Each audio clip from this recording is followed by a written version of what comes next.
Radio for the masses. Headline edition, July 8, 1947. The Army Air Forces has announced that a flying disc has been found and is now in the possession of the Army. If the game is rigged, change the game. Game changer. I occasionally think how quickly our differences worldwide would vanish if we were facing an alien threat from outside this world. This is Fade to Black with your host, Jimmy Church, on the Game Changer Radio Network. All right, here we go. Fade to Black. How you doing? Today's Wednesday, August 21st, 2024. Let's do this, man. Yeah, let's do this. Tonight's going to be a great show. It's been a great week. And Monday, Giorgio Tsoukalos, of course, was here. Tuesday. Last night, Joseph Selby was with us. Another amazing conversation. Tonight, we're going to light it up. Charles Pellegrino is here. And I've framed this show. I've just called it the Minoan phenomenon, which allows me to talk about whatever I can get out of Charles' head. I'm going to do my best. It's going to be amazing. Tomorrow night, Sheila Seppi is with us. Tomorrow night, we're going to be talking about walk-ins, one of your favorite subjects, too, as well. And there you go. I have 3 major trips around the world coming up. I'm going to Alaska in about a week. That is September 6th through the 13th. That's right. It's about a week. I'm leaving a little bit before that. And today's the 21st. So, yeah, what is that? I don't even know. Count it. 9 days, 8 days, I'm out of here. And I'll be on my way to Alaska. And then when I come back from Alaska, about a week later, 2 weeks later, I head over to Egypt. And that is October 3rd through the 14th. Again, on my birthday this year. It's going to be great. And then I come back from that. And a couple of weeks later, I go down to Peru. I'll be in Peru and Bolivia with Brian Forrester. And that's November 15th through the 27th. Come and hang out with me. Man, come see the world with me. Come and freak out. Do the Charles Pellegrino. That's what you do. You go out there and see the world.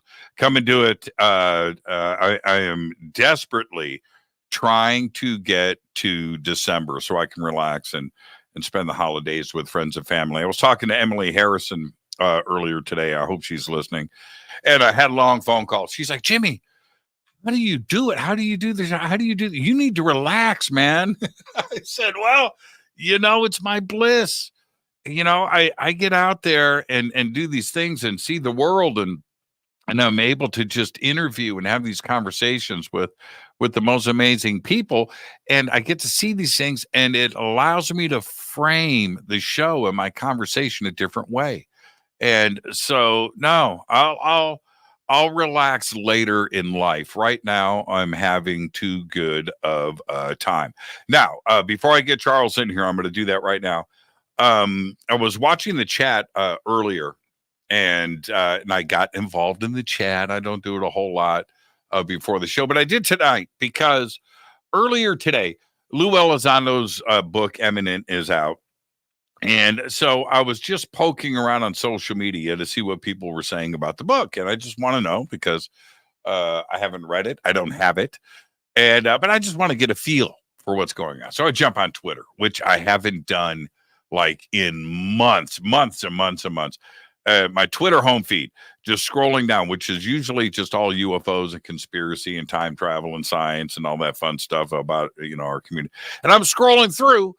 And my feed is nothing but political drama, and one after another. And I'm clicking these accounts that have 2, 3, 400,000 followers, 1 million followers, and you're looking at the picture, you're looking at the name. Never heard of this person, and I'm looking at what they are posting, and I'm thinking about this is like bot propaganda. Now, I'm going to go into the conspiracy of politics. That right there, that my feed, and I must have blocked. I spent a half hour of my day today blocking 100 accounts of things that I've never heard of, never seen, never clicked on, never had interest in. I just don't do that stuff. It was crazy. And then finally it kind of thinned out. We'll see what happens tomorrow. I just don't do that. Don't do politics on this show. Try not to do religion on this show. My audience is the colors of Benetton. Everybody is everything here, right? And I'm not going to divide and conquer and get this audience all messed up over BS. I just won't do it. And I don't do it in my own life. Why would I do it on the show? With that, let's get started. Charles Pellegrino is here. That's right, the Minoan phenomenon. Now, check this out. I'm going to do a very brief intro for Charles, but I just want you to listen to this.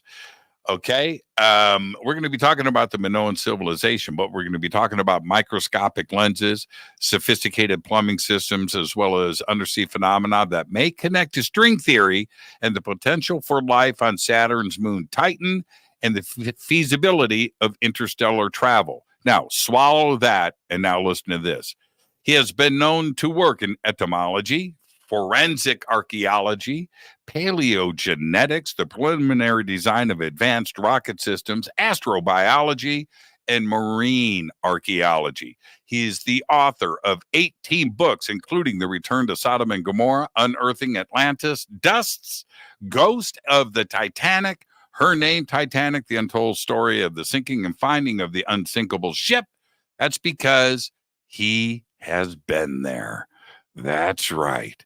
He has made dives to the Titanic and all throughout the world's oceans. I'm going to leave that right there and bring on for the first time to Fade to Black, the one and only Charles Pellegrino. Charles, that's a heck of a CV, my friend. When in college, people, what do you want to get into? What do you want to do? And there were all these polymaths. I ended up at a university where you had these professors who were, among them, some of the most brilliant minds in the country, who were blacklisted during the McCarthy era. And the small college, Southampton College, gave them refuge. And in most universities, you are kind of forced down one line to just specialize in one area.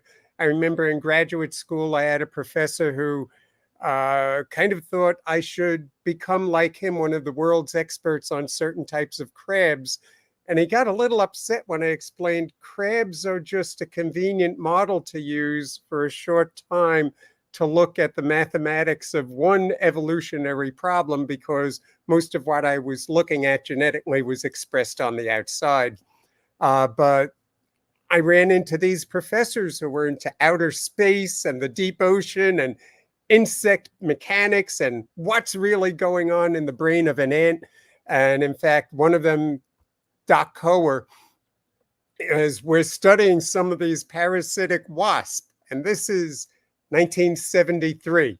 And he says, someday someone is going to come up with a movie about some creature from space or wherever that lays an egg in a person that hatches just like these parasitic wasps. I mean, he had the idea for what someone came up with as Alien. Yeah, we've all seen that movie. Now, I'm in danger zone right now. One of my mods just reminded me, Jimmy, the first time guest disclaimer. So Charles, we skipped over that in my excitement of having you on the show. You have to get the first time guest disclaimer, which is this, Charles. It's just you and I sitting on my couch having a conversation as friends. Where the conversation starts, it starts. Where it ends. But we're going to end as friends. Now you have to accept so we can continue. Fine. Okay.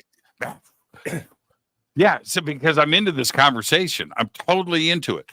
And how cool is it, before we jump into these subjects? But I'm going to make this really brief. I just got back from Indianapolis, hanging out with my friends from high school. And we were just sitting around talking about different teachers, right? And I brought up a specific teacher that changed me, right? His name was Diamond Hayes. And everybody started talking about Diamond. Yeah, you're right, man. That guy.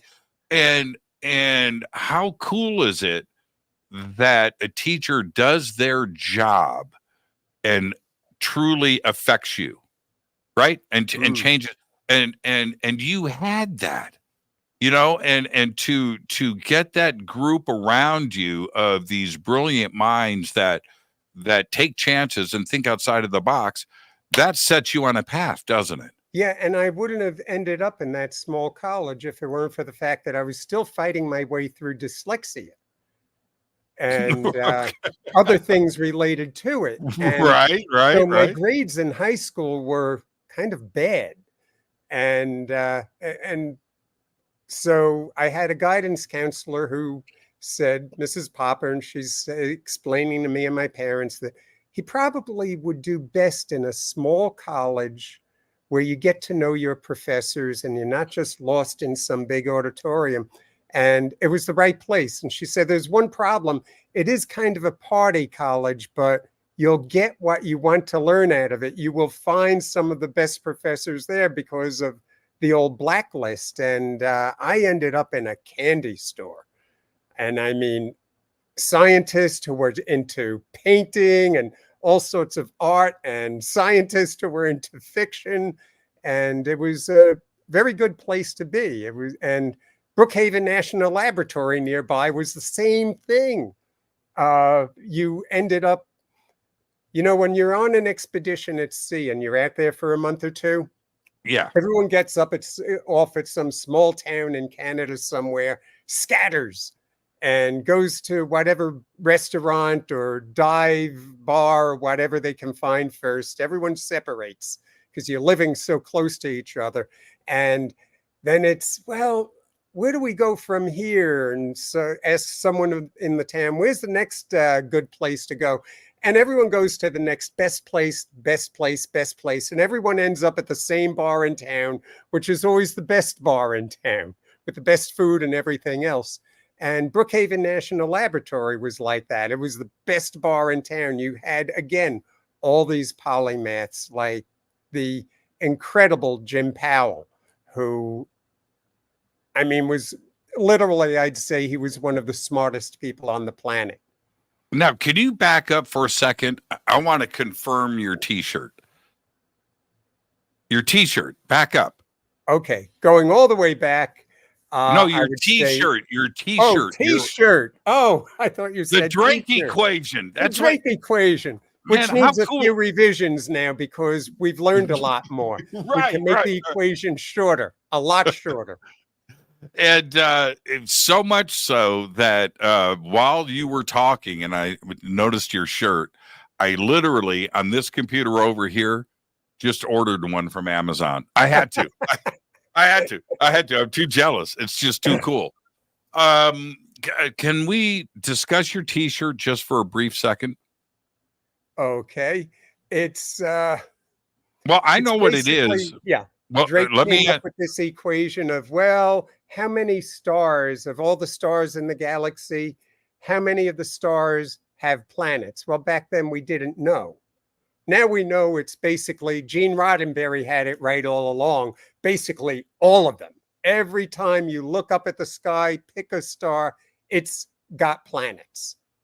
At least one. A young star, an older star than we are, it's got things orbiting it. And we also have to count what were previously thought impossible, the binary stars, like our nearest neighbor, Alpha Centauri. We now have evidence of Alpha Centauri A and B. So B is very much like our sun, orbiting a sun-like star, never approaches any closer than the orbit of Saturn. So both of them can have planets in stable orbits if we're talking about out to the end of their habitable zone and just beyond. And there's a third star that takes a very long time to orbit, and it's a red dwarf, and that's Alpha Centauri C. And that's our next door neighbor. That's only 4 light years and about 4 months away almost. It's a 3-body problem.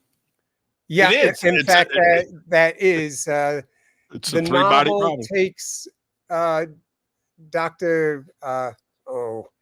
Kaiku. He thought that there could never be stable orbits in the Alpha Centauri system, but Betty Harrington and her husband, they worked that out about 1979, that you could have these stable orbits, and they were right. The three-body problem would hold for stars that orbit much closer, for a more chaotic system than Alpha Centauri. The Alpha Centauri system is now beginning to look more like a hybrid of what I had in Flying to Valhalla and The Killing Star, at least for Alpha Centauri C. Alpha Centauri A is beginning to look a lot more like the Alpha Centauri A in James Cameron's Avatar series. By the way, he's another of the Jim Powells walking the earth today, and Guillermo del Toro is another. Science, engineering, and instead of painting pictures on the Sistine Chapel ceiling, they're making these movies, sometimes in 3D. Now, what do you, because of Titanic, and you just brought up Michelangelo was the paintings on.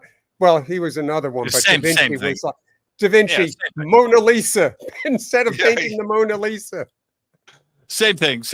But what do you make of the combination of, there are some very brilliant screenwriters now that get the assistance of physicists and scientists to come in to help with the science in these Hollywood movies, like Everything Everywhere All at Once, or Three Body Problems, a really good example of that. Well, I believe the guy who wrote Three Body Problem, the novels, he has a very strong background in science himself. Yeah, and so what do you make of that? Do you think the public, well, obviously the box office says yes, but is the public starting to understand the craziness and the wonderful world of physics? So there was the movie Interstellar. Now, they had to take some exaggerations with the math. You cannot get that close to, I mean, you get anywhere near a black hole, the gamma rays are going to kill you. They exaggerated the general theory of relativity so that you could experience it. And I love how they did that. And there's a point in the movie, I think, every second and a half on this one planet where the water, the tsunami is approaching them. If you listen to the music, it's like every beat of the music is about a week or two passing on Earth. Very, very well done.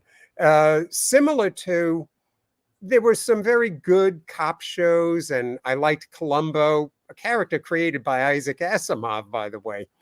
But when it got to the one NYPD Blue, that series did so well because they brought in a real homicide detective from New York City, retiring, who the actual, that's why that show was so real. And a lot of the science fiction, they're doing it also.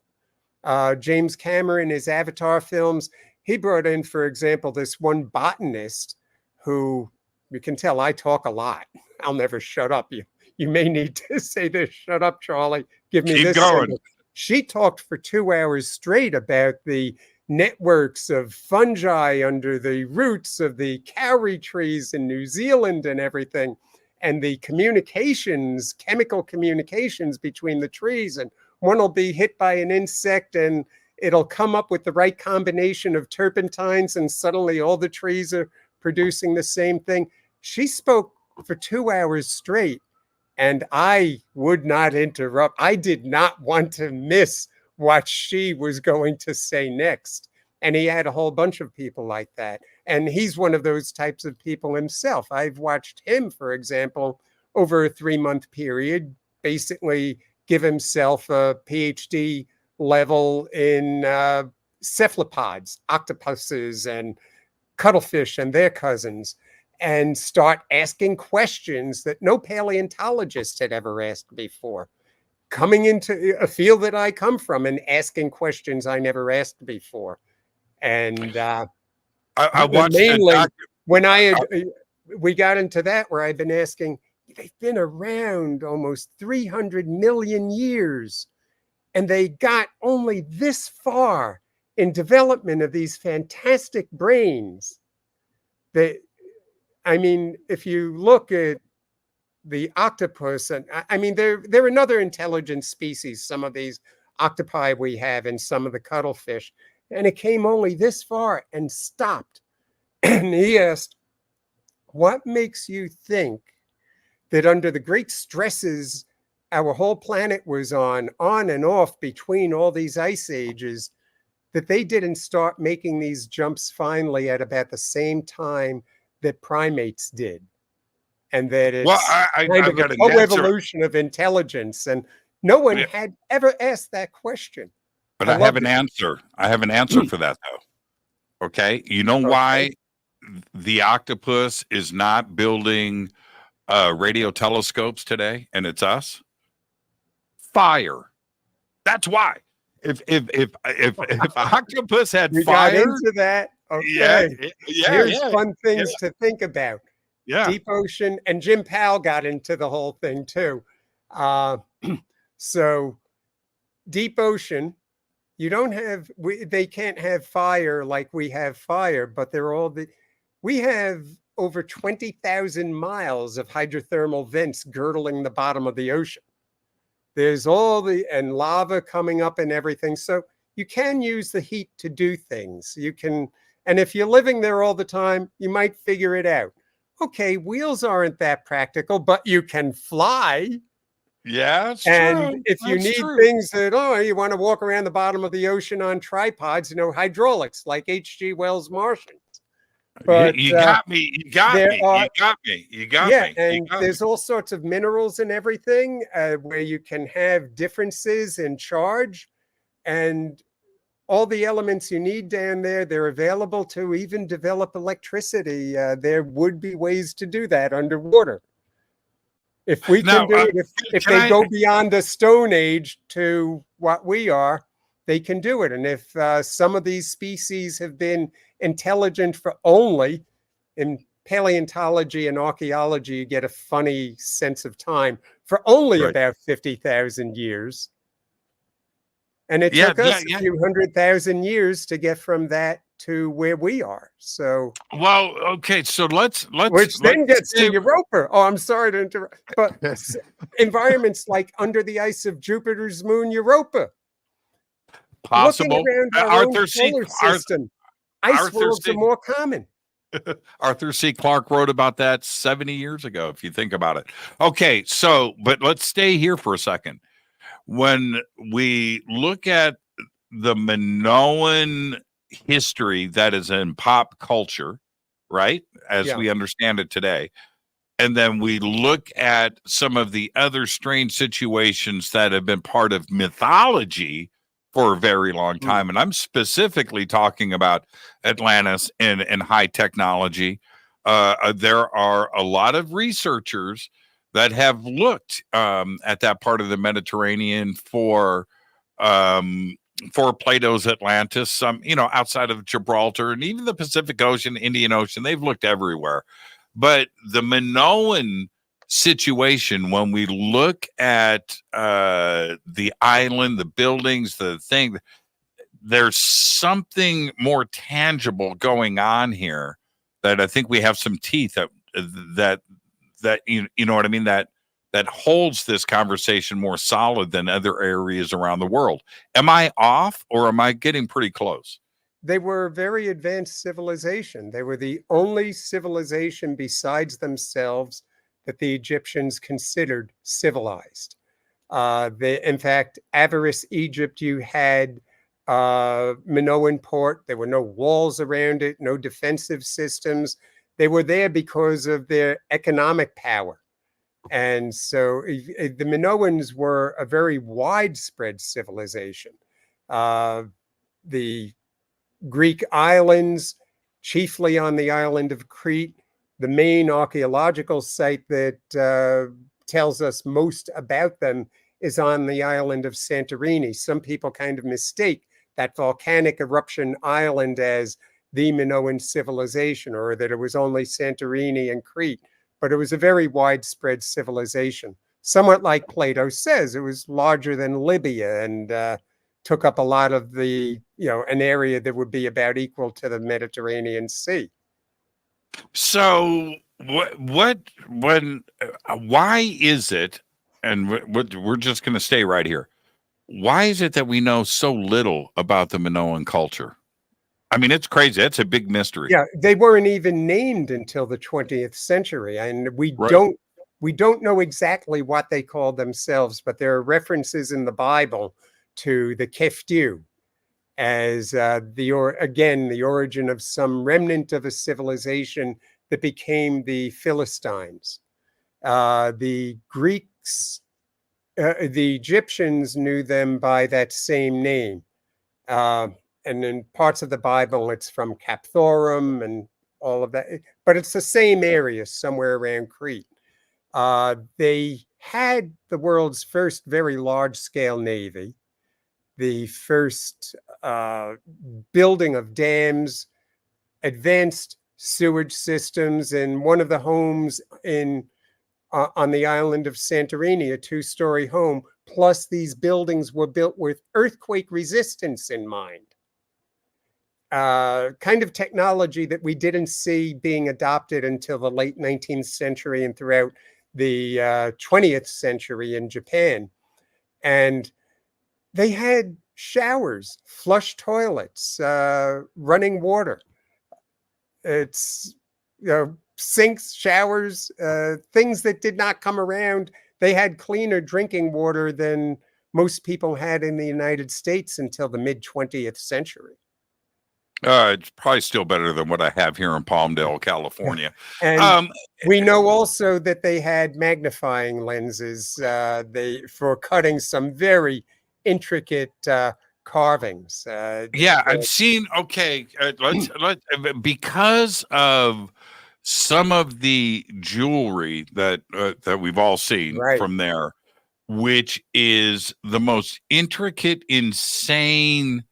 And the only way to get that done, Charles, I would think, is you have perfected lenses, which didn't happen allegedly until Copernicus and Tycho Brahe. Well, there are a couple of examples. The Spirit of Marinados, who discovered the site, he found a fragment of what really appeared to be a lens.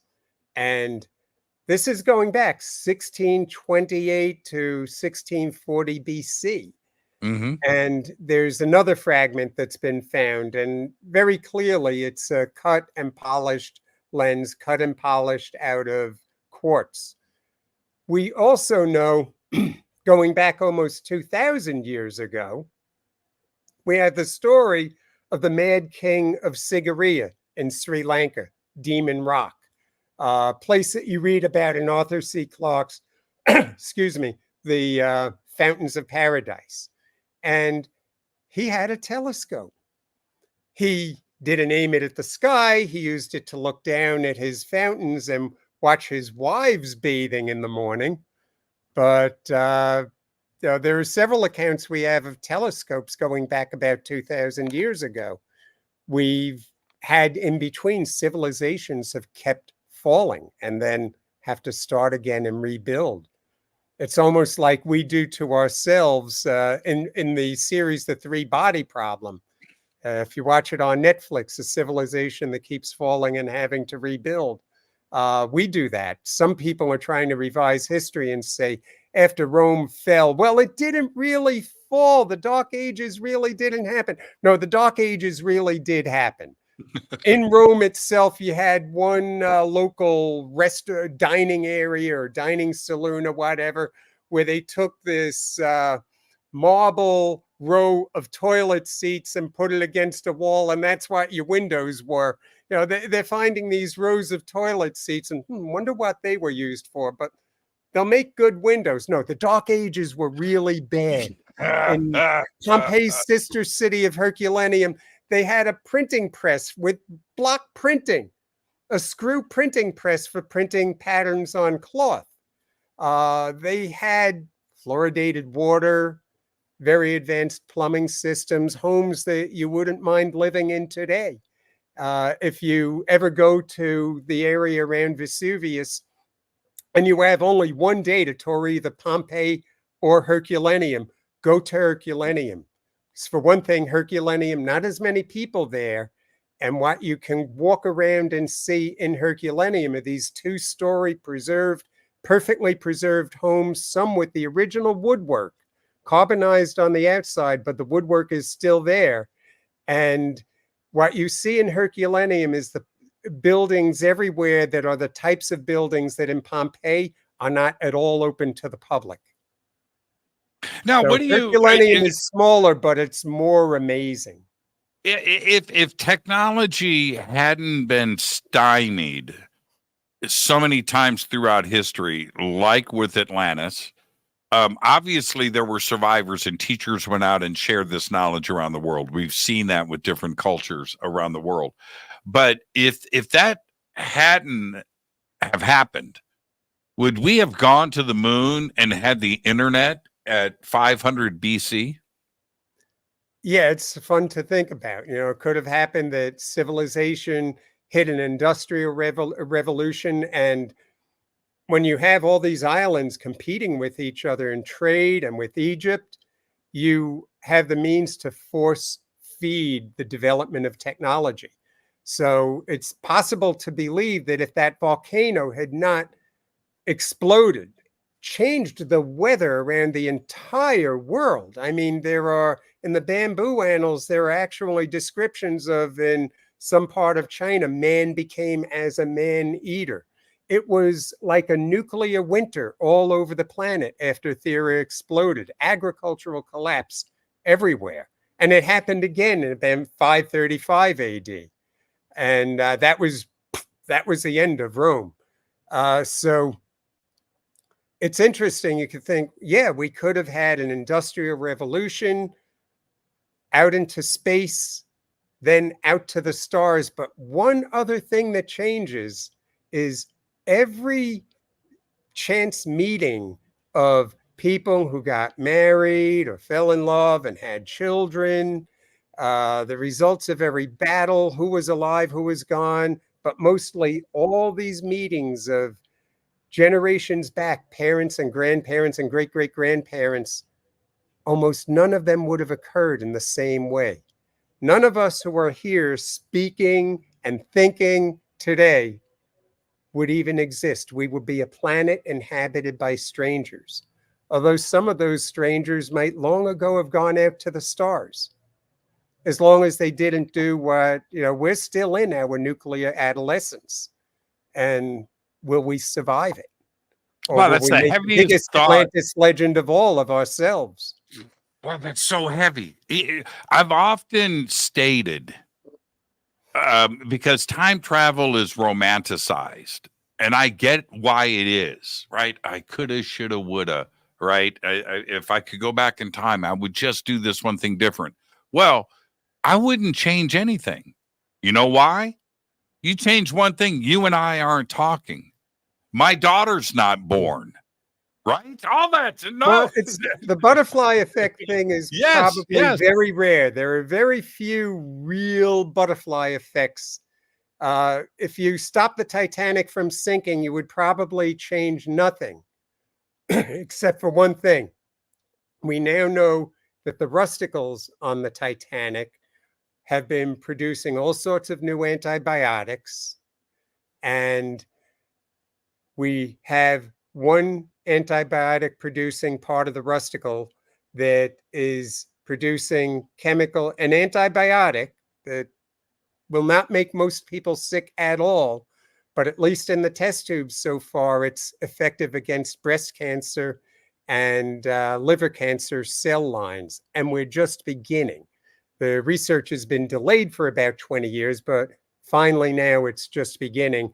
As we're talking about it, Sky Anthony and Jim Cameron and I, it's like that episode of Lost. We have to go back. Yeah, we got to go back. But here's the interesting thing. You have this organism that took root all over the Titanic that's turning all the metal of the Titanic into its own DNA, into this living organism.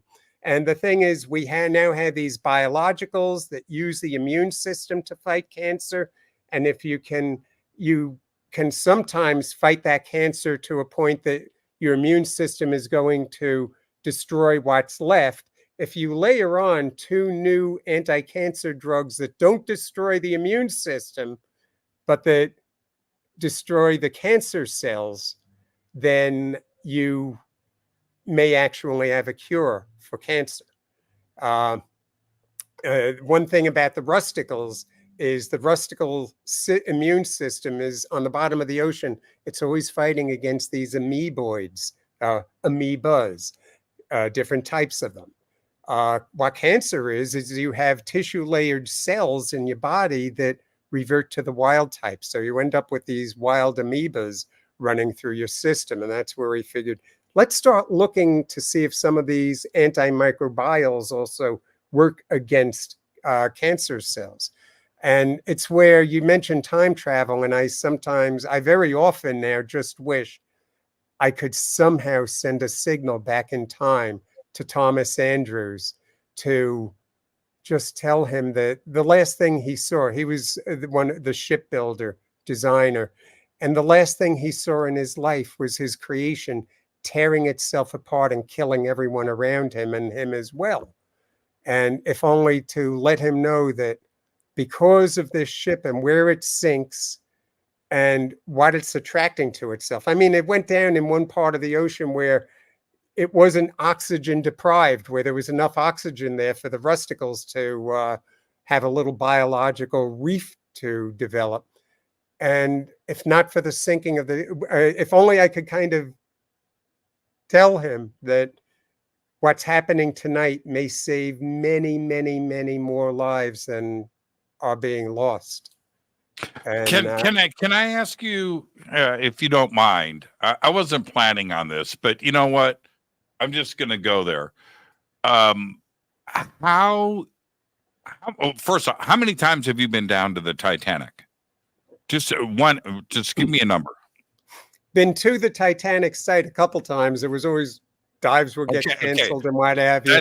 But down in the submersible twice. Okay, the very first time. Let me stop. That's my timeout. Stop right there. Do you know how nuts that is? Stop. Don't answer. Hold on. As you are descending, how big is the submersible? How many people are in it? And how do you not lose your mind? So 3 questions. How long does it take? How many are in the submersible? And how do you keep from going crazy? It's about 2 hours going down. There are 3 of us, and it's a diameter of about 6 feet. And no. You have that porthole. It is a world of magic down there. Once you're down in the Everblack where the sunlight does not reach, and you're not bored going those hours down to the Titanic. You are seeing an amazing zoo passing by your viewports at 2-3 feet per second, trying to take it all in at once, and just all the strange fish down there. And another time when we dove to the Lost City hydrothermals, we were only 7/10 of a mile down, and we were in that deep scattering layer. So we didn't just go through it, we were in it when we landed, and the zoo was all around us, and just amazing, amazing animals, many of which we don't know to this day what we were looking at. Every day it's a new discovery. A new species discovered at 17,000 feet. A new species. It's every day. We don't know. Oh, this was like dozens of new species on one dive. Right, we don't know how to classify some of them. Right. The amazing thing was at Lost City, we were moving forward through these huge pinnacles. It is the most beautiful place I have ever been. Pinnacles of carbonate, pure white. Some of them almost as tall as the Washington Monument. And they're filled with life. And there's wildlife all around them. And we're driving forward toward one of the pinnacles. And hundreds of these star-shaped, inch-wide objects were moving past our viewport. And they were just like star-shaped layers of secreted mucus, mostly bacterial, we guess. And inside each one, only a centimeter long, only this long, was a tiny transparent fish, because the stars were mostly transparent. And the fish was mostly transparent. You could see only the bones of its spine and its two very large golden eyes. And one of the guys in the sub, radioing from the other sub, you radio by sonar, not radar wave. Your voice is on sonar. And he's started crying. He said, I'm seeing aliens. I'm seeing aliens. There's just eyes coming at me. You are And seeing aliens. It's the most beautiful thing I've ever seen. Oh man. What as you approached the Titanic the first time, it, obviously majestic and it's crazy. But what was going through your mind? What were you seeing? My first approach was the stern.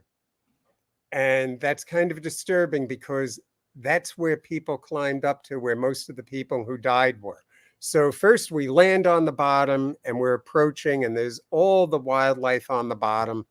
And you'll see strange fish on tripods that are stunned by the submersible's lights as you come over the hill. Some animals with very large eyes, and you see tails swishing of things running away from the lights. And I once said to our pilot, can we just turn off our lights and go forward and then turn them on? I want to see what's there before they run away from us. And of course, he said, that is a good way to get killed by iceberg. Huh? We're 2.5 miles down. But what he meant is every year the landscape does change, because icebergs still flow over where the Titanic was, and they're melting, and they sometimes drop boulders that were in the glaciers that it came from. So you turn your lights off and you're moving forward, and you may hit a rock. And if one of your lights hits that rock and implodes at hypersonic speed, it's a chain reaction of imploding lights that the shockwave then implodes the whole submersible. And it's like, good way to get killed by iceberg. And I'm like, oh, that's nice. Do you know any other good ways? Yeah, right. So we never turned the lights off and moved forward. So let me ask you this: the original videos. Very briefly, then we reached the stern, and there was a moment of you feel a moment of horror. It goes from biology to that. To tragedy. And so the original video footage that was from the site, grainy, not so, it was okay. But you're looking at it with the naked eye, right? Yeah. Pristine, the stern. Yeah. The thing is, though, you can only see about 30 or 40 feet, only what your lights are showing you. Right. And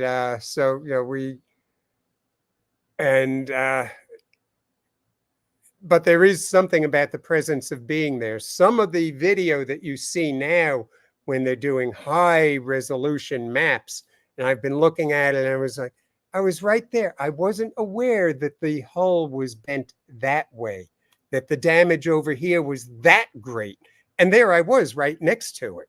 So it's almost like when you're on the bottom of the ocean at the Titanic, it's almost like being on the decks of the Titanic in 1912, with the lights dimming and you only seeing and knowing what's going on around you for 30 or 40 feet of a radius. They're just very moving moments, sitting on the starboard side of the bow and seeing where William Murdoch, his very last action, Officer Murdoch, was to try to save the people behind him in boat A and stop a rush on that boat. And he didn't succeed. That boat was one that he made sure was filled with women and children only. And none of those women or children were ever seen again, because the boat was fastened to the davit and went down with the Titanic. And one steward was holding on to the rope, cutting away with a knife, and the boat popped up to the surface, very badly damaged. And some people did survive in that boat that swam to it, but there was really mayhem and borderline murder in what remained of that boat. How much? A lot has been said. It's one of the most quoted quotes in science, right? We know more about space than we do our world's oceans, right? And we've only mapped 5% of our world's oceans, and it's true. Oceans occupy most of this planet. One, two, most of it's just undiscovered. But how accurate is that number? Is it truly? And It will is, we but ever? the thing is, if you look at Mars, yeah, it's very easy to see the surface. The Right. bottom of the ocean is a surface of the Earth that's blocked from our really seeing it. So we have to use special equipment to map it, and then to actually go down and look at it, nose to nose, and see it for the first time. There's much more wildlife at the bottom of the Marianas Trench than we thought was there. Yeah, like UFO bases. If I don't know about that, but who knows? let me That's getting back to Europa and Yeah. where civilizations would be most likely to develop. If you could develop a civilization underwater, look around our own solar system and worlds that are orbiting just the right distance from a gas giant that are gravitationally flexed, that have icebound worlds with volcanically sustained oceans under the ice, just like our hydrothermal oases all over the earth under the oceans. They're more common than having just the right kind of world, just the right distance, from just the right kind of sun, and just the right size to hold on to its hydrogen and be able to sustain oceans. We're a rarity in the universe. In the galaxy, we're probably a galactic freak, a world like Earth. Most life probably starts in under the ice of, in oceans under ice worlds. And so that's many more throws of the dice on whether you can develop an intelligent species. And I think that when you get to multicellular life and you get to the point of embryonic development where RNA gets involved in all these steps, and you have a kind of RNA is really kind of like a biological software. It's biocomputation. And you have competition going on, Darwinian competition plus biocomputation. The odds, I think, of developing intelligence are pretty high. If you have a few 100 million years, you have a good chance of developing intelligent life, whether on the land or under the sea or both. Yeah, the soup is there. The ingredients are there. The I ingredients are mean, there. biology is beginning to look more and more and more like one of the most likely results of some of the most common elements in the galaxy, in the universe. In the universe. I mean, the carbon atom is, as they say in biochemistry, the carbon atom is a whore.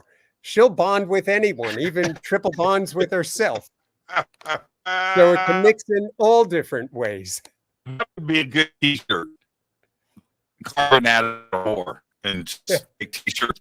But here and we have I love Oh, you're breaking up a little bit. Am I coming through all right? Yeah, you are. You're fine. You're fine. Okay. You're okay. You're okay. Okay. Try to ask me or say something or ask me a question quickly. You dropped out there for a second. I just dropped out for a second. Okay, I can hear you a bit more now. Okay, maybe we take our 5-minute break now.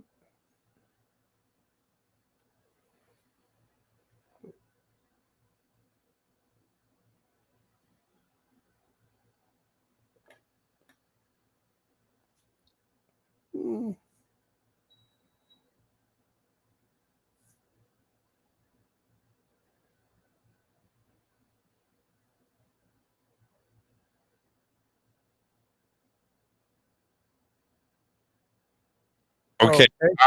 I'm back.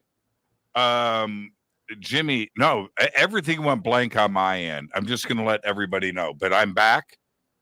Can everybody? Okay, so let's just stay where we are, which is this: the asteroids and meteors that are flying around not only in our solar system but throughout the universe and interstellar, like Bennu, for example, Hmm. meteorites that have been found here on Earth have the fundamental sugars, Oh, the yeah. amino acids of RNA. The progenitor, the carrier, the uploader to DNA, and it Yeah. survives the vacuum of space. Well, That's oh, crazy. what you had about 4 billion years ago, you had these, the parent bodies of the asteroids, some of them like Ceres, about 500 kilometers, 500 miles across, if you want. And they differentiated. So you had nickel iron cores and a frozen surface. And between, you had these wet layers with a lot of carbon elements. And that's so when you get something like a nickel iron meteorite, that was once the core of an asteroid. Things like the Orgay meteorite and the Murchison meteorite, which hit in Australia, these are the meteorites that Jesse Stoff and Claire Folsom and I were studying way, way back. And when we were in college and even high school, and Carol Urey. And not only sugars and precursors of RNA and DNA, but porphyrin molecules, the electron racetracks that are the basic ancestors of chlorophyll and hemoglobin, very complex elements. Bartholomew Nagy had some, he did not want to cut them out of these salt veins. What we know of the carbonaceous meteorites is they were once warm, wet zones for at least 500 million years, and very much like our hydrothermal vent zones on Earth. So they cooked up all sorts of interesting compounds. They cooked up what we call protocells, where you had these bubbles of protein, randomly assembled protein. And when you get to the point of life, that's when you start developing a system that can reproduce it, so that every protocell has the same elements for it to grow and divide. And that requires when you start developing a genetic system. And that Yeah, you probably can't stop requires life. about more than 1 billion years. So those bodies froze through to the cores with all of the stages of pre-living chemical evolution preserved for us. And that's what we're studying now. The universe is friggin' big.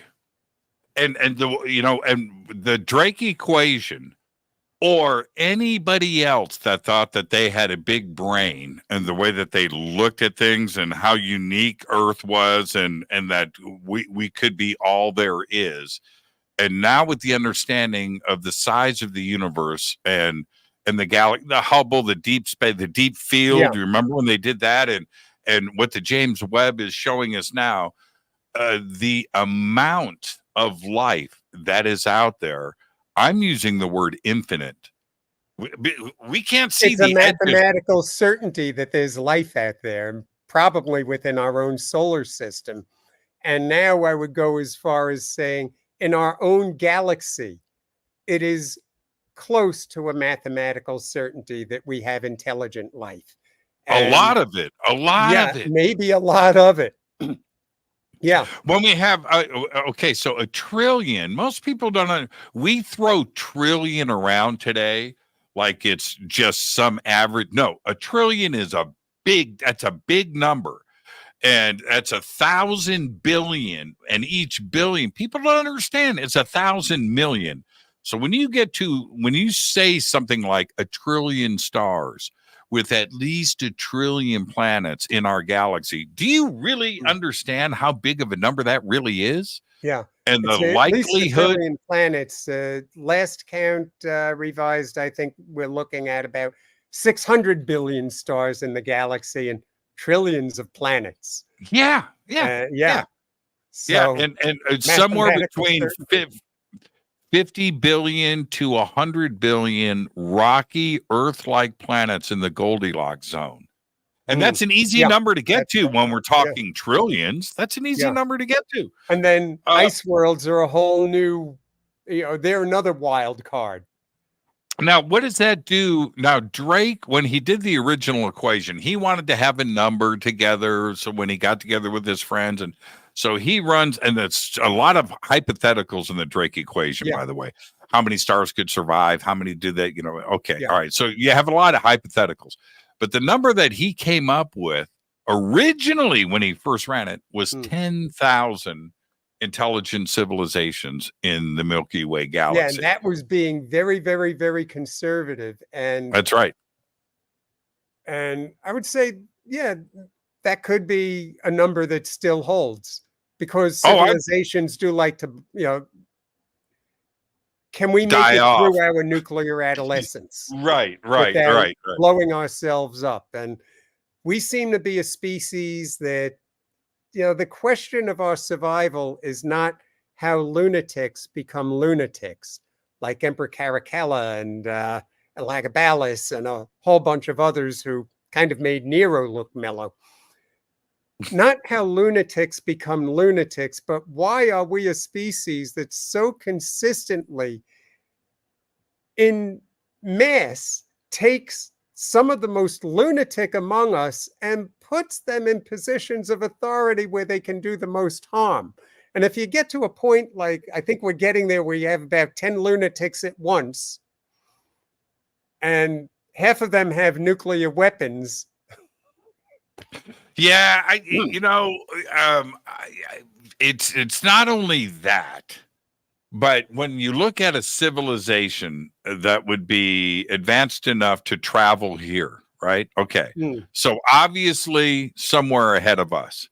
We could be doing that in 50 years. We could be interstellar in 50 years if we keep our act together. If we survive as a civilization. There's so many beautiful things that we are on the verge of being able to do right now. The tragedy would be if we do fall.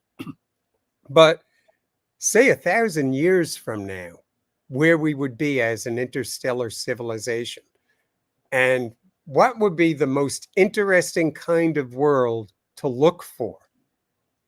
And what I think I would be looking for is a world, and to watch a world that is somewhere between the Minoans and us, and just watch one of those worlds over, say, the last 2,000 years. Yeah. What could be more interesting? And the thing is, a world, a civilization, an intelligent species going through the stages we've been through in the last 2,000 years, that 2,000 years is nothing by the age of worlds.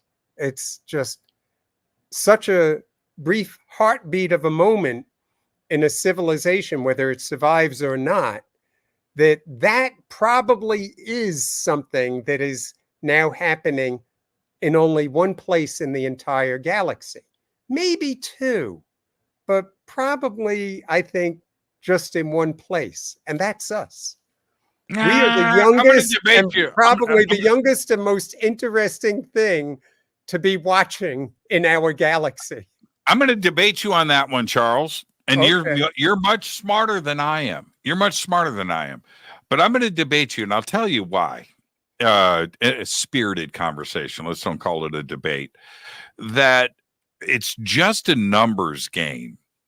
And if you and I are sitting here with 4 friends and we're playing poker and we're dealing out a deck of cards, it's only going to take so many times of shuffling before the hands repeat and they are identical. Now, it could be 1,000,000 hands. It could be the next hand, but it's still a numbers game. And when we get into the simplicity of particles and how many particles there are, and the combinations of particles, then it's a numbers game. So the odds of life, like what we have here on this planet, playing out, just in our galaxy, I think that number is huge. Oh, I think it's huge. I'm thinking there's probably a lot of intelligent life, but not very many civilizations, and possibly not another civilization, another intelligent species that is at the point where you're looking at ancient Rome and you're looking at the Industrial Revolution, you're looking at the Dark Age, you're looking at our last 2,000 years. If I were going around the galaxy, and the great thing about if you could travel at 99% the speed of light, you're hardly aging at all.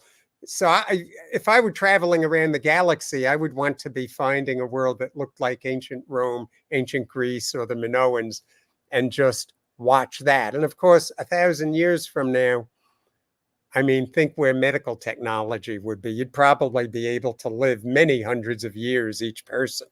Well, remember in Three Body Problem, that's the exact discussion, right? Mm. Where the ships are taking 400 years to get to Earth. So they want to stop our progression. They're more advanced than us right now, but by the time they get here, we're going to pass them.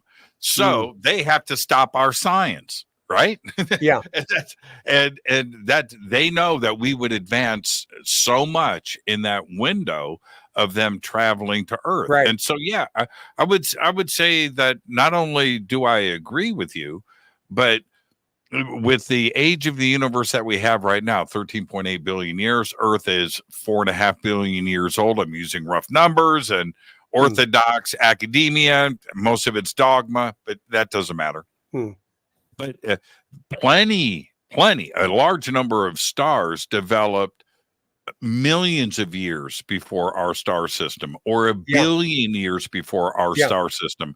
And those planets would have a jump on us, possibly by millions or hundreds of millions of years. And if they survive, well, they would have to survive war, famine, disease, cosmic events. Maybe the star or their planet implodes, whatever it is, their star, alien invasion. They would have to survive that. They would have to survive asteroids and comets. But if you get past all of that and you get a million-year start on us, I think that there's a lot of it. Could be easy.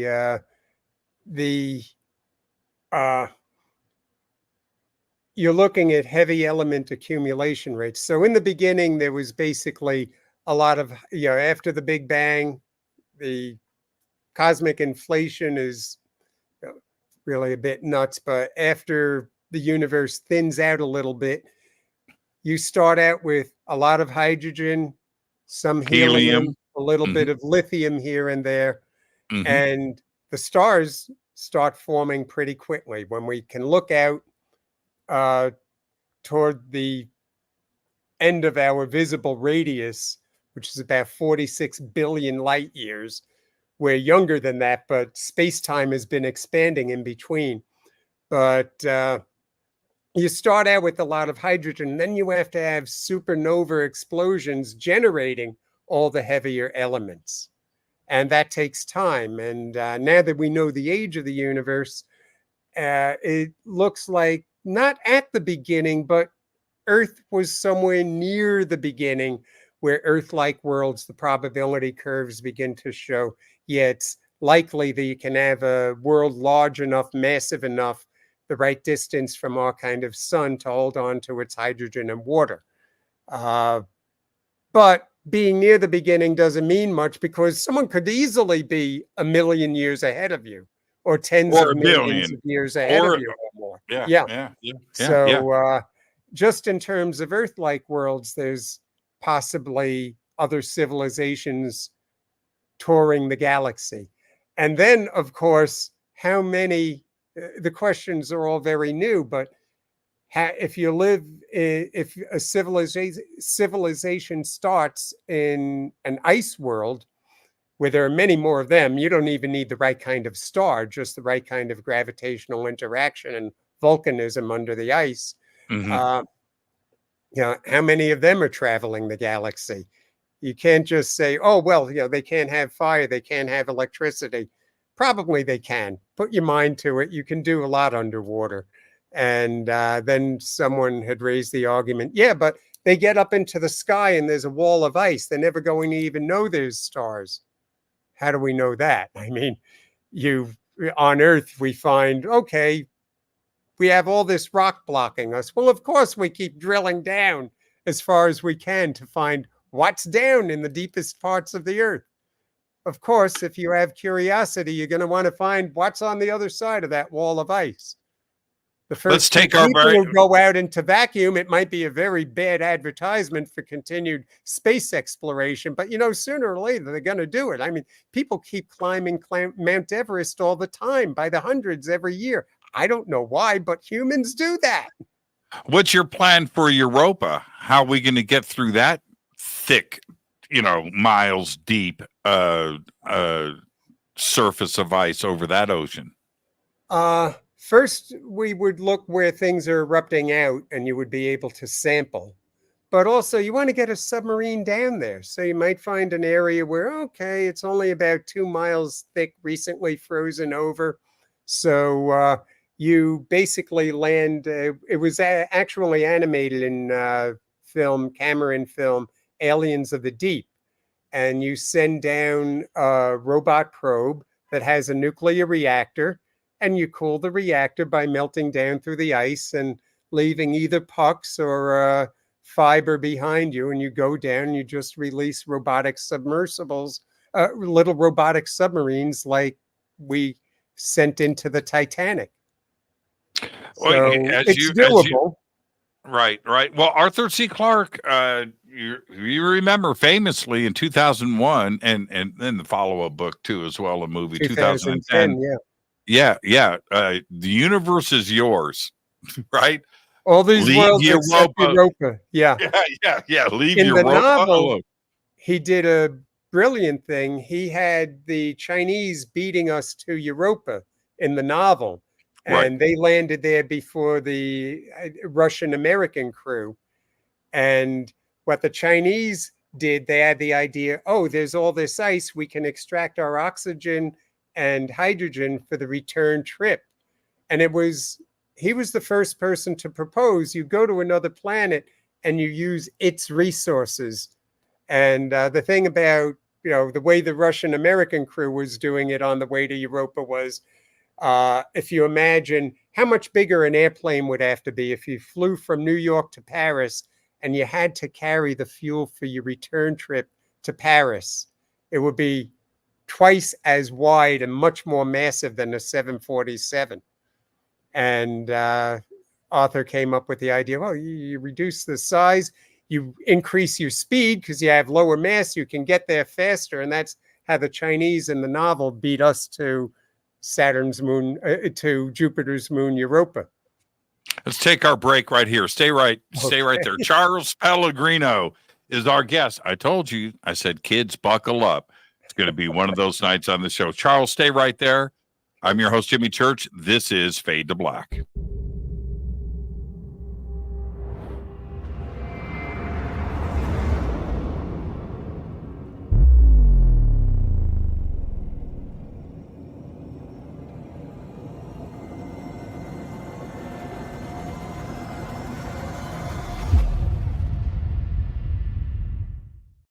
Subscribe to our YouTube channel to get your alerts and access to over 2,000 videos. Click that subscribe button right now.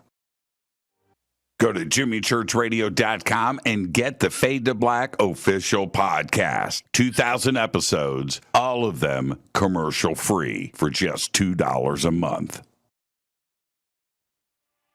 Hi, this is Jimmy Church of Fade to Black, and I want to invite you to come to Alaska with me on the Contact at Sea cruise. It is this September 6th through the 13th, 2024. We are on the largest ship in the Pacific Ocean, That's right, the Ovation of the Seas. It's an amazing cruise, and a ship this big is so much fun. We've got lots of activities and lots of great speakers. We are leaving from Seattle to Sitka, Alaska, Skagway, Juneau. We're going to end the cruise in Victoria, BC, and arrive in Seattle on September 13th. We've got a lot of amazing speakers, including we've got Seth Showstack, Scott Walter, Stephen Bassett, Daniel Sheehan, Daryl Sims, Mas Adi, Vivian Chavez, Grant Cameron, Geraldine Orozco, Nisha Johnston, and Melanie Aguirre, and a whole lot more. All you have to do is go to divinetravels.com. You can also go to contact@sea.com. Both are going to take you to a full event schedule. You can check in, look at the boat, get things ready to go, and maybe get a cabin with a balcony. That's what I'm talking about. Come see the whales. Come check it all out. Let's go to Alaska this September 6th through the 13th, 2024 with me, Jimmy Church. Now, when you head to divinetravels.com or contact@sea.com and get signed up, you know what? Use my name, Jimmy Church. I'll see you there September 6th through the 13th, 2024. Let's go to Alaska.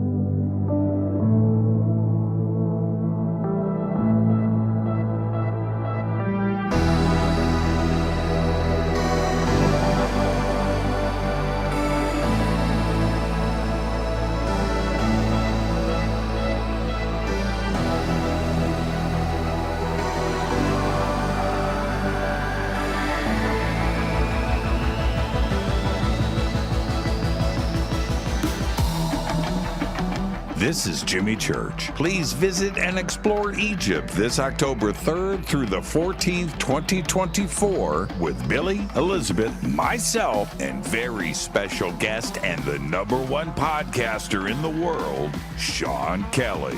It's simple to do. Just go to forbiddenknowledge.com and click on upcoming tours, or click on the link below. We'll see you there. Watch Into the Vortex on Gaia TV. It's fade to black for the screen. Simple to do. Go to Gaia.com, search Jimmy Church, or click on the link below.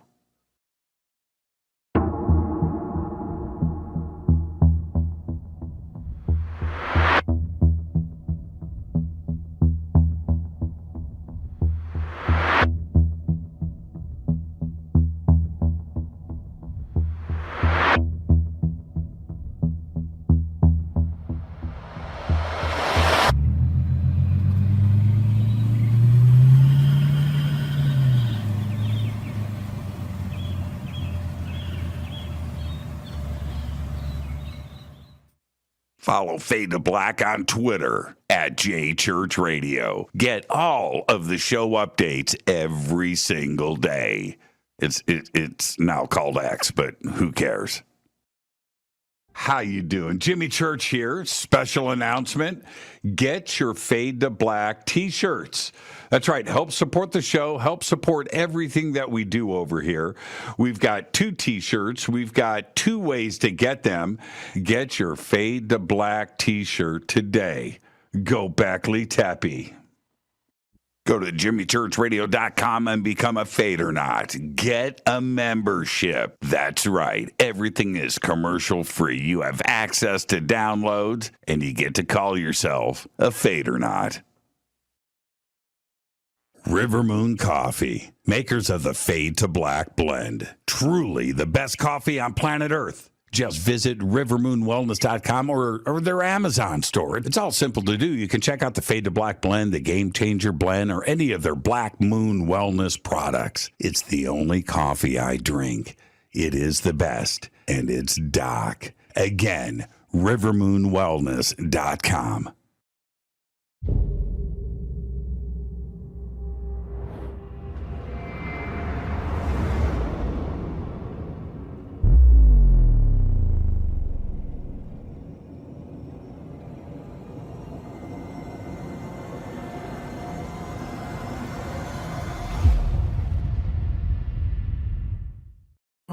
right. Welcome back, Fade to Black. I am your host, Jimmy Church.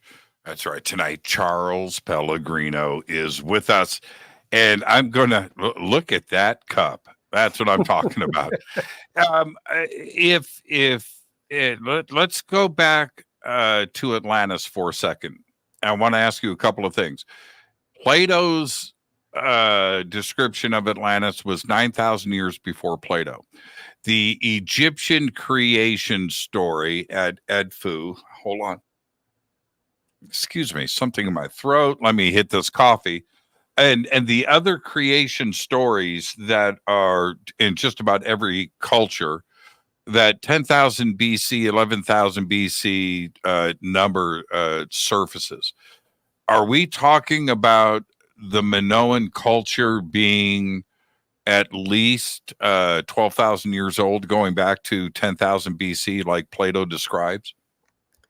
The Plato story very specifically describes the bull ceremonies and all these other things that we now know archaeologically from the Minoan civilization, including the descriptions of the island, like the bones of the land is all that's left, which is what they found of the island that we call Santorini today, which was the island that was once called Thera. And it looks like, from the air, it looks like these broken rib bones where most of the island used to be. So the Minoans are at least part of the story that Plato was telling us, and a story that he says is a true story that was told to him by the priest of Egypt, Nath, to his ancestor, maybe about 100 years before. And so but one of the things that Plato says that the Egyptians told his ancestor of the story is that the Greeks knew of only one civilization that fell. They knew of only one upheaval of the world. There have been many. So it's possible there could have been another civilization that we do not know of that goes back about 9,000 years before. Bob Ballard thinks one of those other civilizations could have been in the Black Sea, where we know as the ice age was ending, as the water levels were rising, there was a natural dam that got broken through. And we now know there are these whole towns under the Black Sea. And something like that, a whole area flooding up like that very quickly, probably went into the story of Noah's Ark, probably went in, from the Babylonians, probably even got incorporated into Plato's stories. So Plato's Atlantis could be a telescoping of several stories of several civilizations that collapsed. The most recent within memory, about 400 BC, being the loss of the Minoan civilization, which we also have independent descriptions of that eruption in Egypt and a plague period. And for all we know, there could have been some islands around. We are finding some evidence of some islands around the Azores that seem to have been sinking in geologically rapid times, with melting ice raising sea levels. With the melting ice, there were many civilizations that probably got flooded. So Plato's story, even within Plato's story, it doesn't really tell you that it's just one. There's a reference to, you Greeks remember only one kind of end of the world. There have been several, but let us tell you of this one. Well, so you could have had past stories going back 1,000 years before the eruption of Thera that were incorporated into that. But except for the date, all the story about the whole story, the descriptions of Atlantis go straight to what we know archaeologically of Thera, including the rocks that the buildings are made out of gray and black and white. But so the question, I love that. But is it possible that the Minoan culture goes back to 10,000 BC? I really don't think so. I mean, there may have been civilizations that went through good times and bad times. And I mean, you had people developing civilizations all around the Mediterranean, some of which we're only now discovering in Turkey, for example. Yeah, Göbekli Tepe. Yeah. And two others that were much more advanced than we thought people would have been going that far back in time. And it is interesting to me that you have all these civilizations developing at about the same time. Although I think people traveled around a lot more than we give them credit for. As we're learning more and more about ancient Rome and tracking DNA and everything, it's like 3rd century AD, you had Romans living in Japan. Yeah, it's pretty incestuous. And, you know, and at about the time of the Minoans, you had people from China turning up. You had people, it's people from Mongolia who were turning up in Scotland that we now know. Have and the people from Armenians, Scotland and Mongolia. Yeah, Armenian DNA in Spain. Yeah, right? I mean, and Spain, Cordoba, Spain, after Rome fell. Cordoba, Spain was one of those cities that maintained a lot of the Roman technology after the end of Rome. Okay. And in fact, that is part of what gave rise Renaissance. Time out. Right. See, I'm using your timeout. Yes, I know. Time out. I got to back the truck up here a little bit, because it's not just Plato, right? It's Gilgamesh. You can look at China, certainly in South America too, as well, where these stories talk about the elders that came before that taught them stuff. And when you look at Mesopotamia, and you certainly take a hard look at Egypt, these cultures seemed overnight to be totally upright. And that's at 3000 BC, allegedly. And then Göbekli Tepe shows up 7,000 years before, which appears to be completely upright and a functional civilization. Yeah, starting about, 7,000 years ago, little more, it's like there was a flashpoint that was reached. And I mean, in the Pacific, the navigation that was being carried out all the way on to about 1,000 years ago. I mean, navigating, it's much harder navigating by the stars, knowing how to find your way to one Pacific island and back to another. And, how are you marking off time when you're doing that so that you know longitude? That is a much more amazing feat to me than looking at how did they build the pyramids. And you want to get into that? Much. For one thing, the stones get smaller as you go up. I mean, they were very good engineers. They knew what they were doing. How is it possible? Okay, let's this is just a spirited conversation, everybody. Yeah. But let's go there for a second. If we accept the dogma that has been taught to us about Egypt, I'm not talking about Mesopotamia. Okay, we're going to leave the Fertile Valley alone. Let's just talk about Egypt for a second.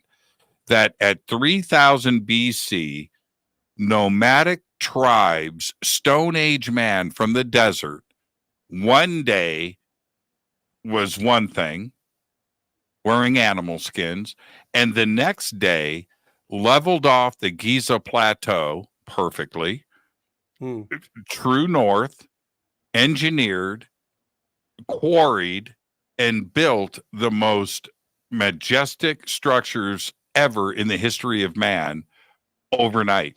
That all of this engineering feats, all of this to carve granite, Aswan is 500. Very difficult. The limestone on the Giza limestone Plateau, I can deal with. Relatively easy, but I'm amazed by the granite. Yeah, 500 miles south from Aswan. At 3000 BC, they are carving and quarrying those just in the king's chamber, right? The relieving stones. 70 to 100 tons each.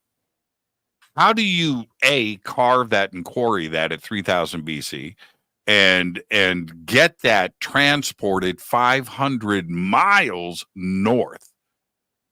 What ships had a displacement of that could displace 100 tons? 100-ton block of granite. That's insane to me. So it's not. They did it because it was easy. I get that, but we don't know how they did it. I think it was aliens. I do. I think it was aliens. I think it was ET or Merlin. Merlin, I think was. I don't know. You've been to where the huge pink granite obelisk, and yeah, I've been there many times. Yeah, and they stopped, and you can really kind of see and figure all that out. It's just amazing determination, but then again, amazing determination that went into building the New York City subway system. I mean, initially they're doing a lot of it just by hand. I mean, people do crazy things, and especially if there's a whole religious component to it, and you have a government that part of the year you really can't grow anything. So how are we going to keep this population busy so they don't rebel against us? And they managed to do that for a very, very long time. And when you have hundreds and hundreds of years, look how long it took to build the cathedrals. And then you look, I mean, this gives you, I mean, it took hundreds of years to build some of these. But you had population. You had population. Yeah. But if you go back to 3000 BC, the population of Egypt was small. You're talking about a half a million the Great Pyramid, people. They built that in only 20 years. Allegedly. 20 years. Yeah, allegedly. They built that in only about 20 years. But and did you know how it took more than 20 years to add one lane to the Long Island Expressway? Right. Time out. The Great Pyramid, right? Khufu. Yeah. Next to it, the Middle Pyramid, Khafre, right? Same size, same amount of blocks, 2.5 million stones, right? Did you know that they were built at the same time? See, they don't tell you that part. They don't tell you that. So it wasn't 2.5 million stones. It was 5 million. And it wasn't 20,000 people to build one pyramid. It was 40,000. They built both at the same time. They quarried those stones at the same time. They transported them at the same time. They don't tell you that. And if the population of Egypt is 500,000 and 40,000 people are just building those two pyramids, that's every single person, every male in Egypt that could walk was building those pyramids. Who's farming? Who's in the army? Well, you could only farm during certain parts of the year. And so I imagine they ran it like the Apollo program too, where you had shifts. You had people cutting and smoothing some stones all night. So you had maybe 8-hour shifts going 24 hours a day. And and also you mentioned the bent pyramid. So they had hundreds of years of experience, even with failures. They tried a step pyramid. Time out. That's okay. Time out.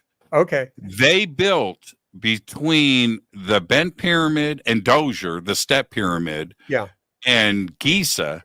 They built 25 pyramids from Saqqara to Giza in 75 years. That these ginormous now that they didn't have the population to do this. They didn't have the infrastructure to support this. So it is my contention that this was done over a longer period of time and is much, much older than what everything is based on today. That's the only way that they can get these ginormous construction. When you go to Egypt and you look at these different sites and the size of them, you just step back and go, okay, how? You can see it, right? You can touch it, but you just step back and you go, how? And it's just too big.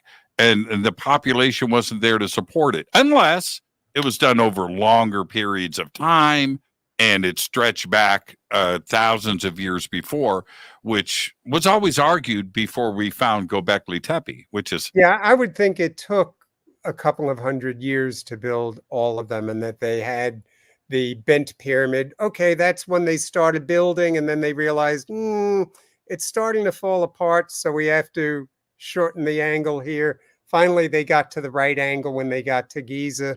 But yeah, I would think it took a couple of 100 years, and you have someone buried in one pyramid, and maybe it gets looted or something, or someone didn't like the history of that person, and then they put their own name in it and their own inscriptions and their own tomb in it, and it might have been pre-existing for decades or a century or more. it's possible. You It's had possible. pharaohs going around putting their name over, running it over someone else's cartouche all the time. The one that stops me dead is Karnak.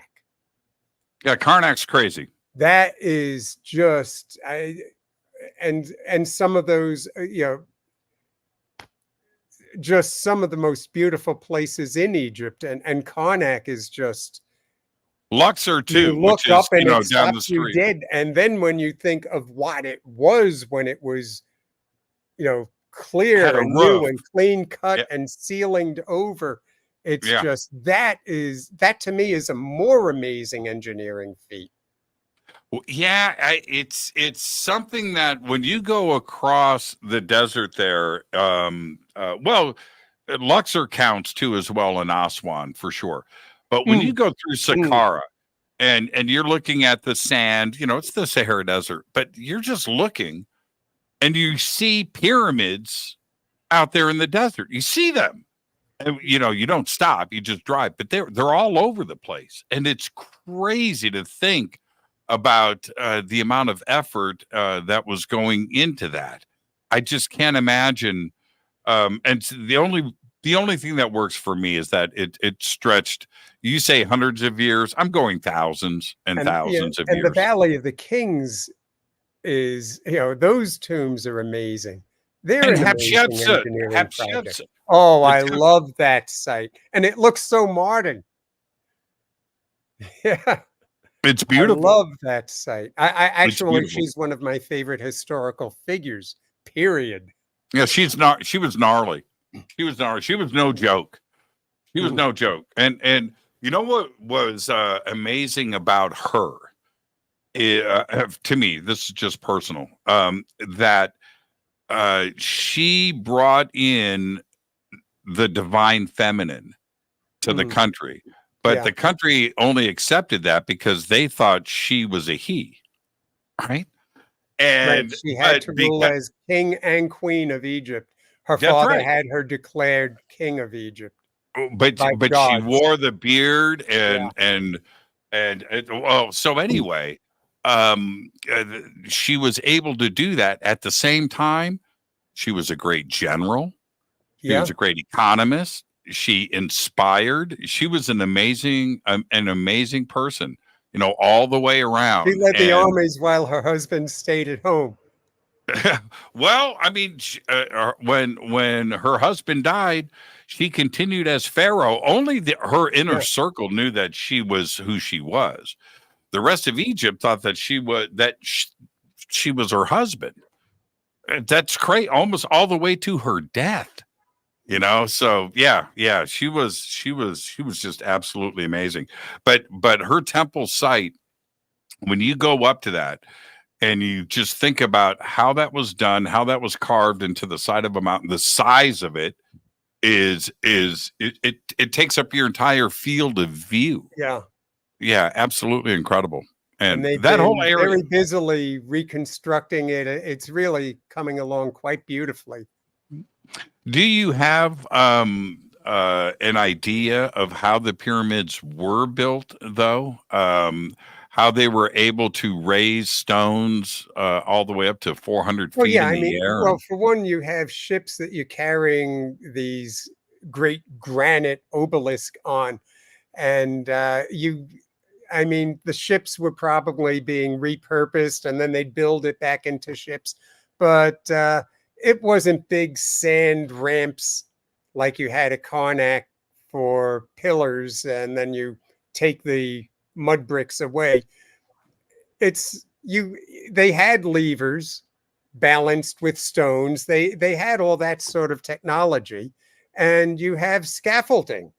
And when you're done with it, you take the scaffolding down. You don't have to build the scaffolding all the way up the side of the pyramid, all the way around the pyramid, just up one side. And you have your levers and your wood, and you move things up. And by the time you get to the top of the Great Pyramid, you have stones that are, only a little more than shoulder width across.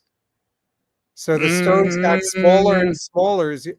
Oh, I was there when they allowed you to climb and sample rocks and sample the fossils and everything. So I was there all the way back then when they allowed stuff like that. Oh, and have you ever been to Abydos? I did many times. Oh, yeah. Oh, yeah. That's another beautiful place. Well, Dendara is mind blowing too as well, and the Asarian is just one of the most mind blowing. I still can't figure that one out.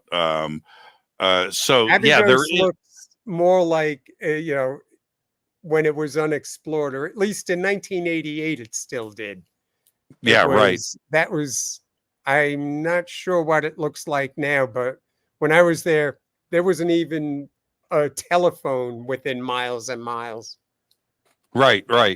Now, staying with this though, if we look at something like levers and geometry and math, and the ability to true north, accurate corners, degrees, and all of that, right? The square, the size of, and the dimensions.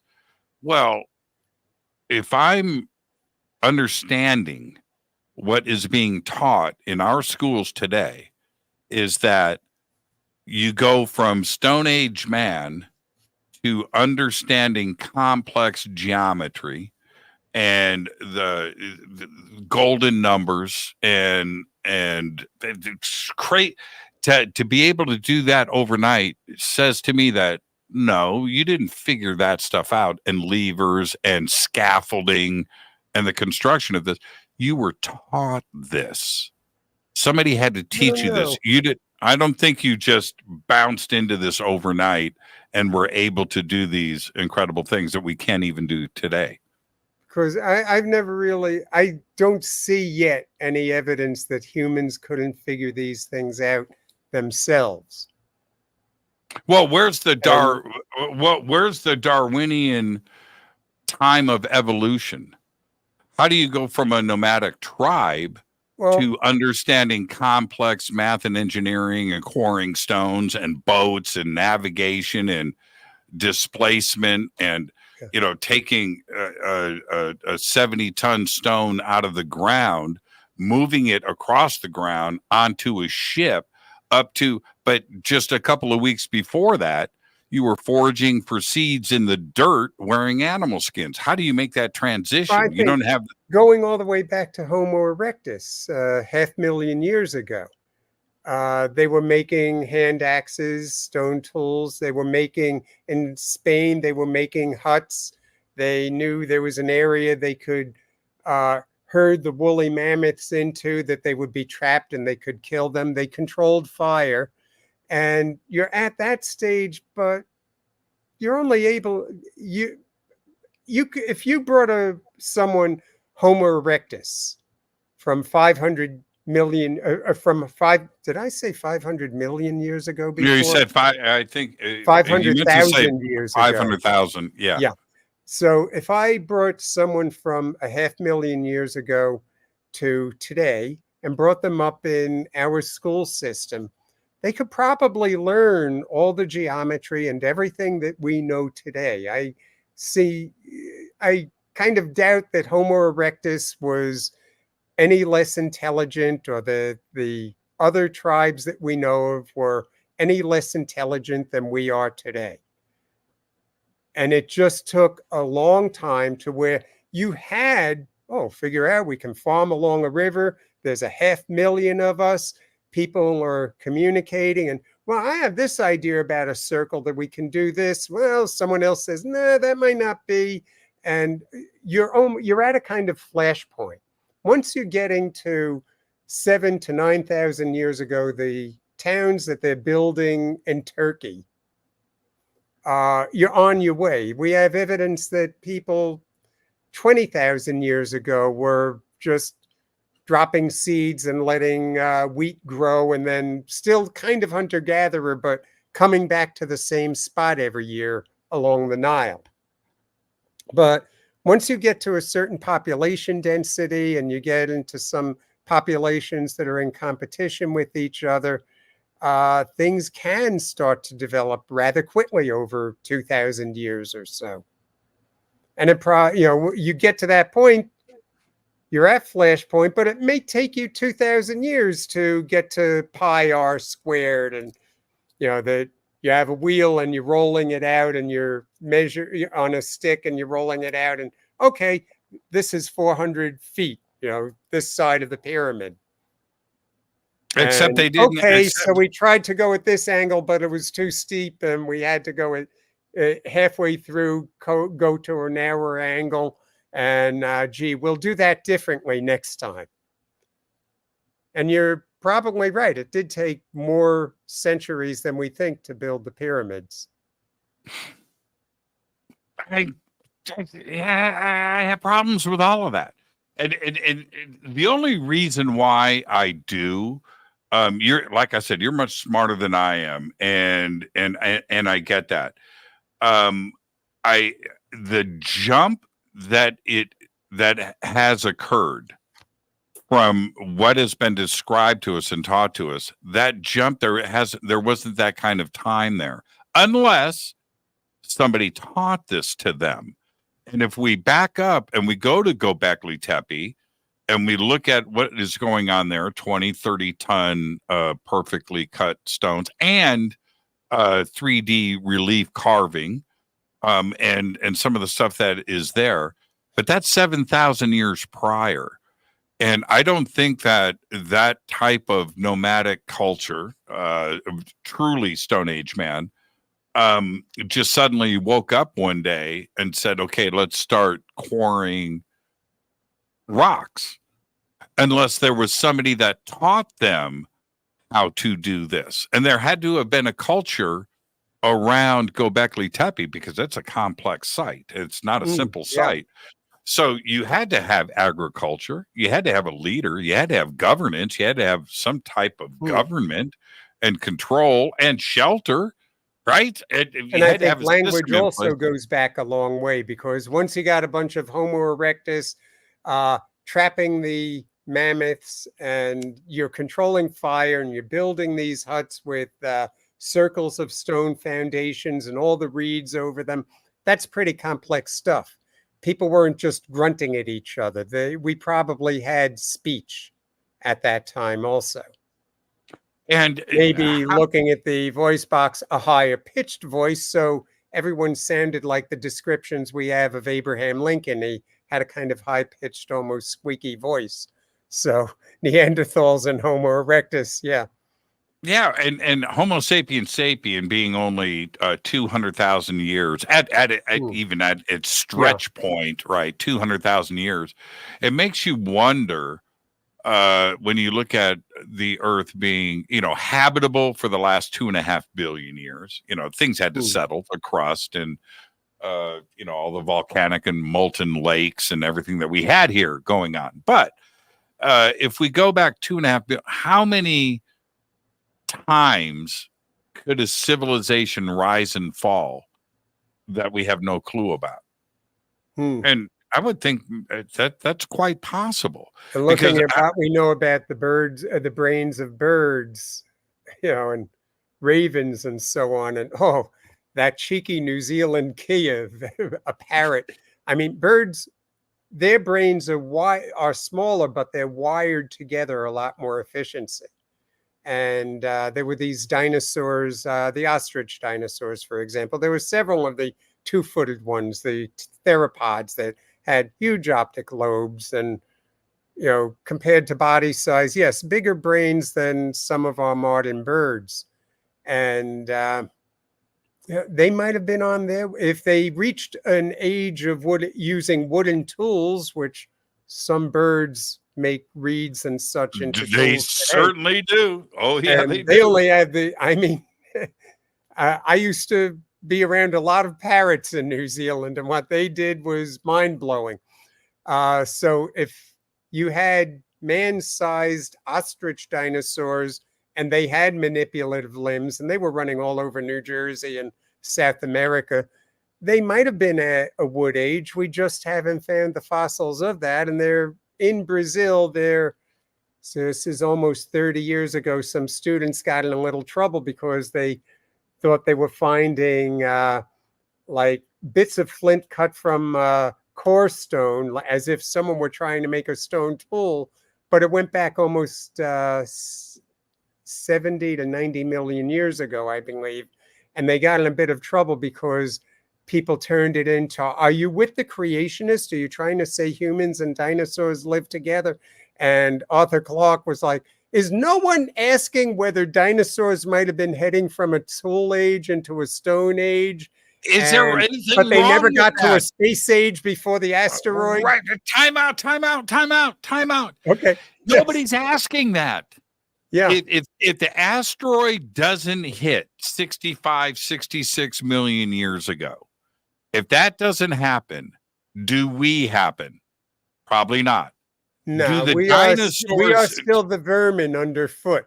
We are the vermin. We're bacteria. Yeah, we're bacteria. We're rats. We're insect-eating rats. Do dinosaurs land on the moon? Yeah, I went into that in one of the novels. Could that have happened? Right. Well, I'm asking you. I think that. Yeah, they Kind could of have. Someone did something taking at a museum, I think in Trenton, and what dinosaurs, if the asteroid didn't happen, what they would have looked like. And it's sort of like out of that TV series V, you have a lizard man. No, ostrich dinosaur would have still had the long tail and everything. The fingers would have been a little better developed, and they would have had spacesuits with tails. They would have still looked like dinosaurs if they got to the moon. Do ostriches have opposing thumbs? They were Kind of getting do, there. right? I mean, they were Yeah. manipulative limbs. They definitely were manipulative limbs. I mean, And you whether need it was an these. opposing thumb, whether Right. eventually it would have gotten there, but they're using it beforehand. Just look what a parrot does with 1 foot up and only 4 fingers. And the back part is the opposing thumb. But they're able to do quite a lot with that and a beak. You know who are you from? Where are you from? Where were you born? Originally Brooklyn, near the Navy Yard. I feel it. You remind me. I'm gonna And watch then the New chat Zealand. room. I'm gonna watch the chat room light up.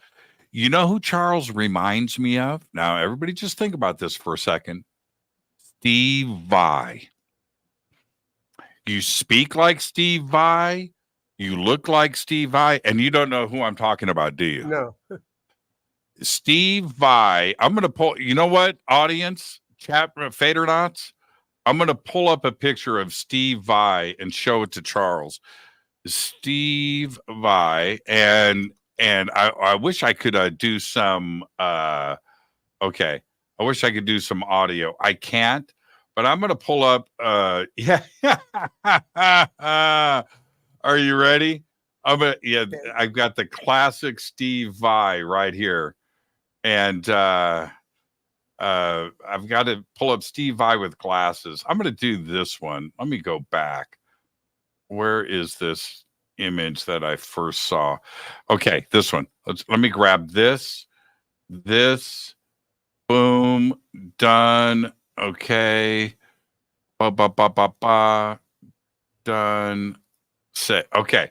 So now this has popped up. I can do this. Let me pull this over. And trust me, this is a massive, massive compliment. Okay? All right, Charles? And I'll show you why in just a second. But let me pull up this image.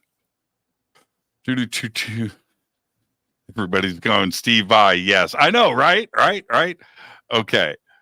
So this is Steve Vai. Okay. That's Steve Vai. And he's probably the greatest guitar player in the world. These guitars right here, these are Steve Vai's guitars. Just like what you see him playing right here. See that guitar? That's this guitar. Take a good look, Charles. Oop. That's this guitar that you see on the screen right there. Okay? That's this guitar. That's Steve Vai. And you Switch to talk. reading glasses. Yeah, you talk. Yeah. You're doing.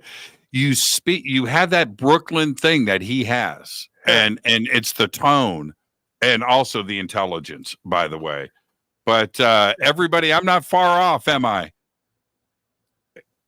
Just one has hair dye. Oh man. Okay, but isn't that an interesting way of looking at things? That Homo sapien sapien, we got to where we are.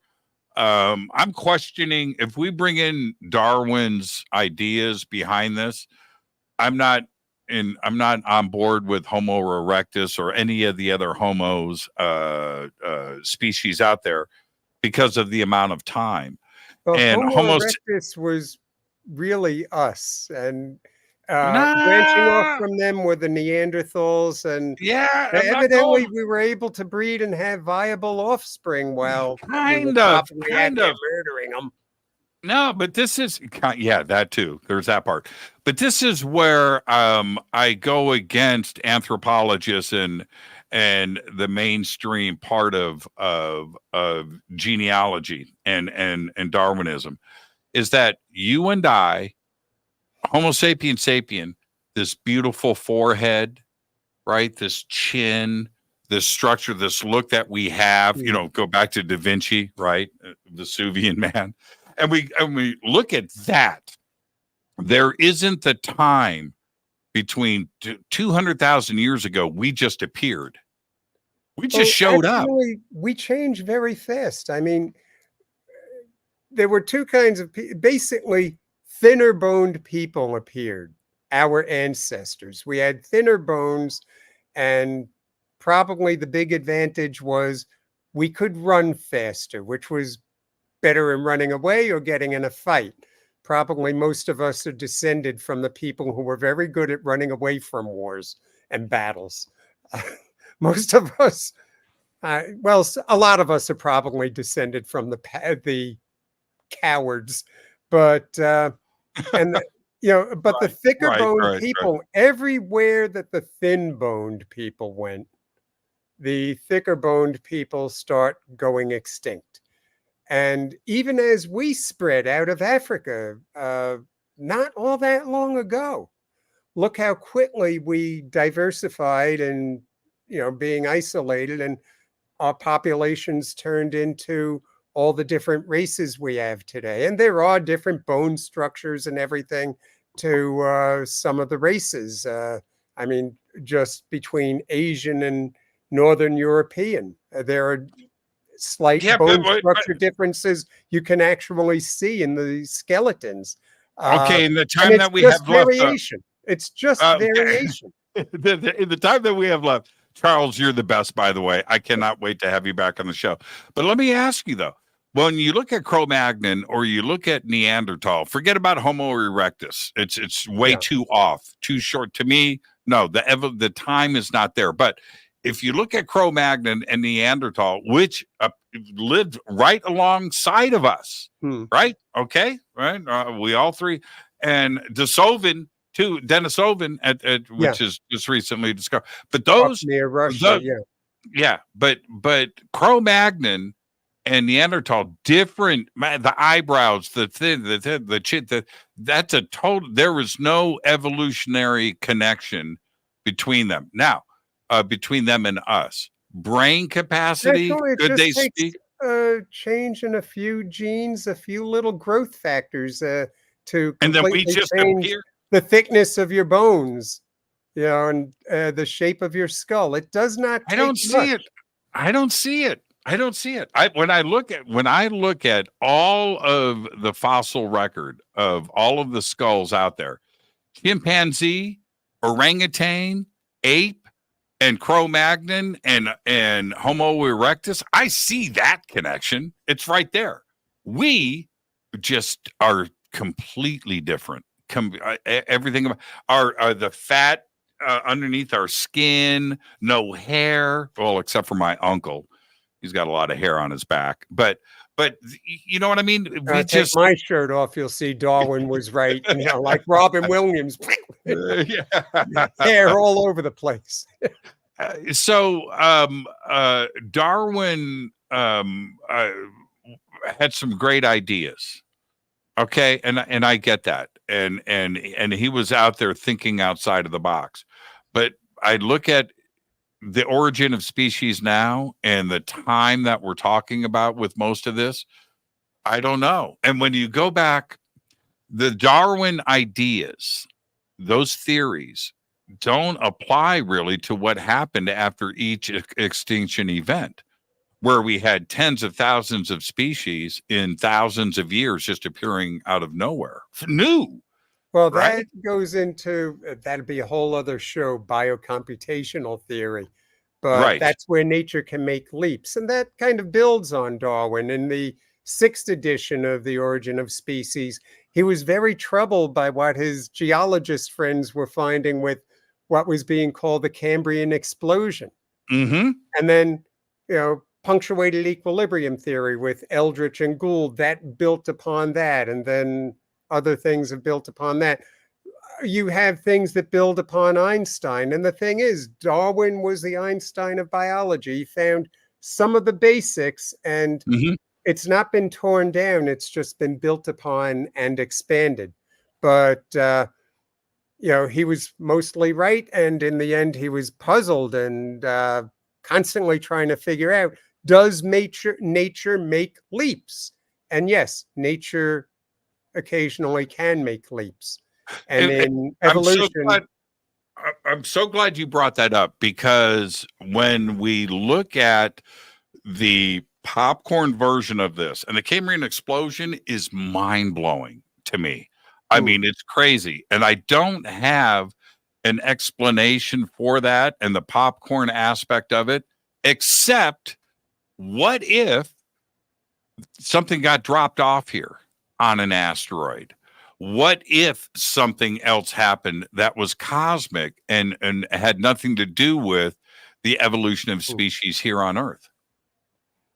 I don't know, going back to the beginning, and that's similar to the argument, well, what if we had to be taught how to build all these structures and to cut granite? Well, going back millions and millions of years before that, when we get to thinking about who was the first civilization in the galaxy, and then, so we're doubling the size of the problem of the origin of civilizations. If to develop a civilization, you have to have someone come down and teach you, well, how did the very first civilization figure out how to cut granite and then make electricity and build steam engines and then spaceships and break through relativistic flight? Before you go, that's another whole thing. I mean, years and years working on the Valkyrie rocket and figuring out, oh, we think we found a way dealing with space-time geometry that we can get rid of the gamma rays. And then 2017, we start getting some of the data and information about these things that, especially the Russians, on the ones that are zipping around under the ocean, and just physics we can't really begin to comprehend. And I'm convinced, when I first saw the thing in 2017, I called a friend of mine, naval intelligence at the Pentagon, and I said, is this just something someone's putting on to distract people? So, no, we've known about this for years. And by the way, because you were on a Russian ship and Russian submersibles, you're the only one who is allowed to talk about the ones under the water. But from what we have from that, I looked at the Valkyrie rocket. Oh, wow, we can get up to 92% the speed of light. And I'm just, we solved those problems, but it's still a big dumb rocket. If whatever's zipping around under the oceans, it's suddenly going from standing still to 300 miles an hour. And what would have to be involved in that? Yeah, So no like, friction. they would Yeah, look no at our friction. Valkyrie rocket and say, "Oh, isn't that cute? Little doggy learned a new trick." I know, right? Right. Yeah, Do you that's think? where we Well, stand. do We're you, just the do you, little dogs. man, you look like Steve Vai. I can't get that out of my head. Do you believe that I do? Okay, but do you believe that aliens, ET, is visiting Earth now and in the distant past?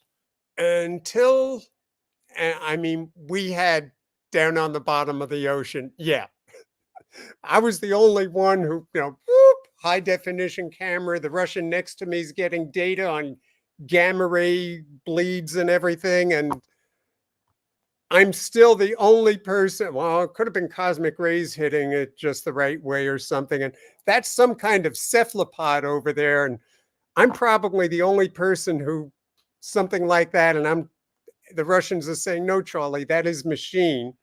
And it's not ours. And I'm still saying, oh, it's some kind of cephalopod. It's some kind of new organism we haven't seen before. And the Russians were laughing.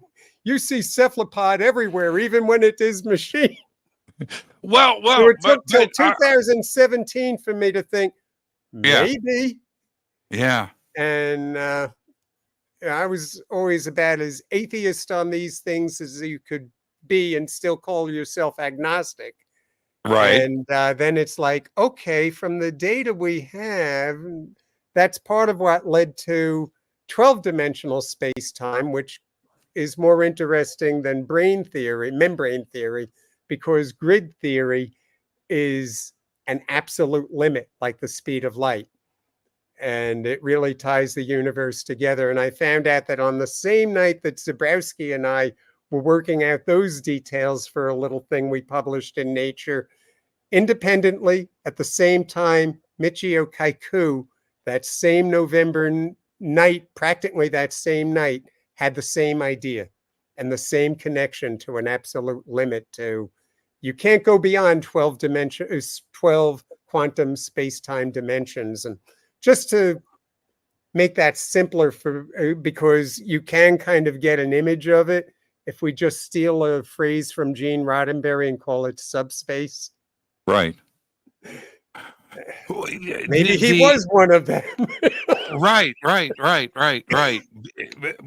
But The that is a strange thing that we had the same idea on the same night. And to this day, I say, okay, if it keeps going the direction it's going, Kaiku is legitimately a third co-author on it, because it wasn't, he didn't see anything we had written or were thinking. He definitely had the same idea at the same time. And it's amazing how in that field of physics, that sort of thing happens all the time. It's because you channeled it, you entangled an alien brain from Andromeda. Or maybe just, well, spooky action at a distance. That's Who what I'm knows, saying. because every damn proton in the universe is connected then.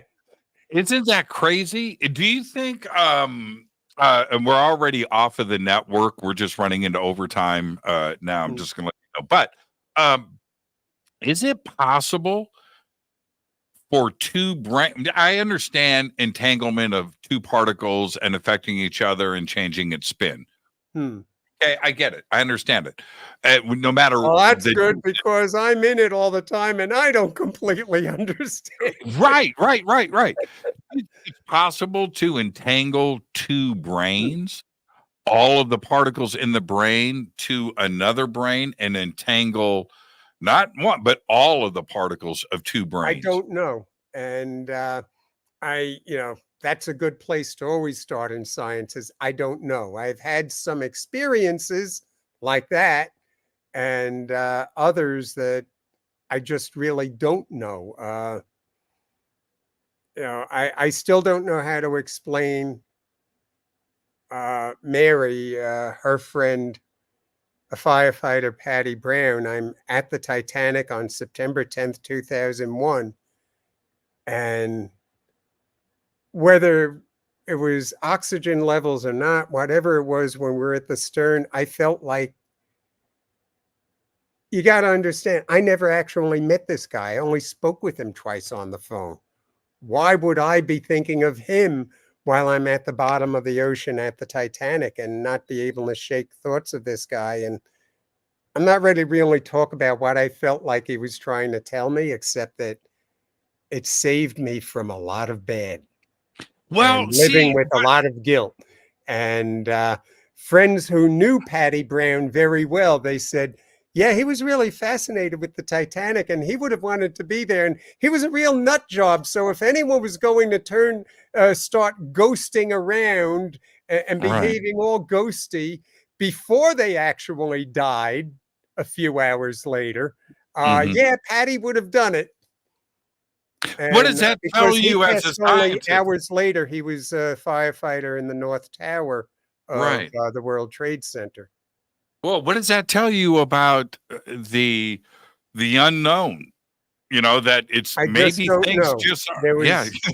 were three Right. times where I felt Patty Brown's presence. One time was when I came back from with National Geographic. We were on Santorini and came back, stopped at my dad's house. He had developed lung cancer and and was claustrophobic. And so I was moving in with my dad for the duration of wherever this was going to go.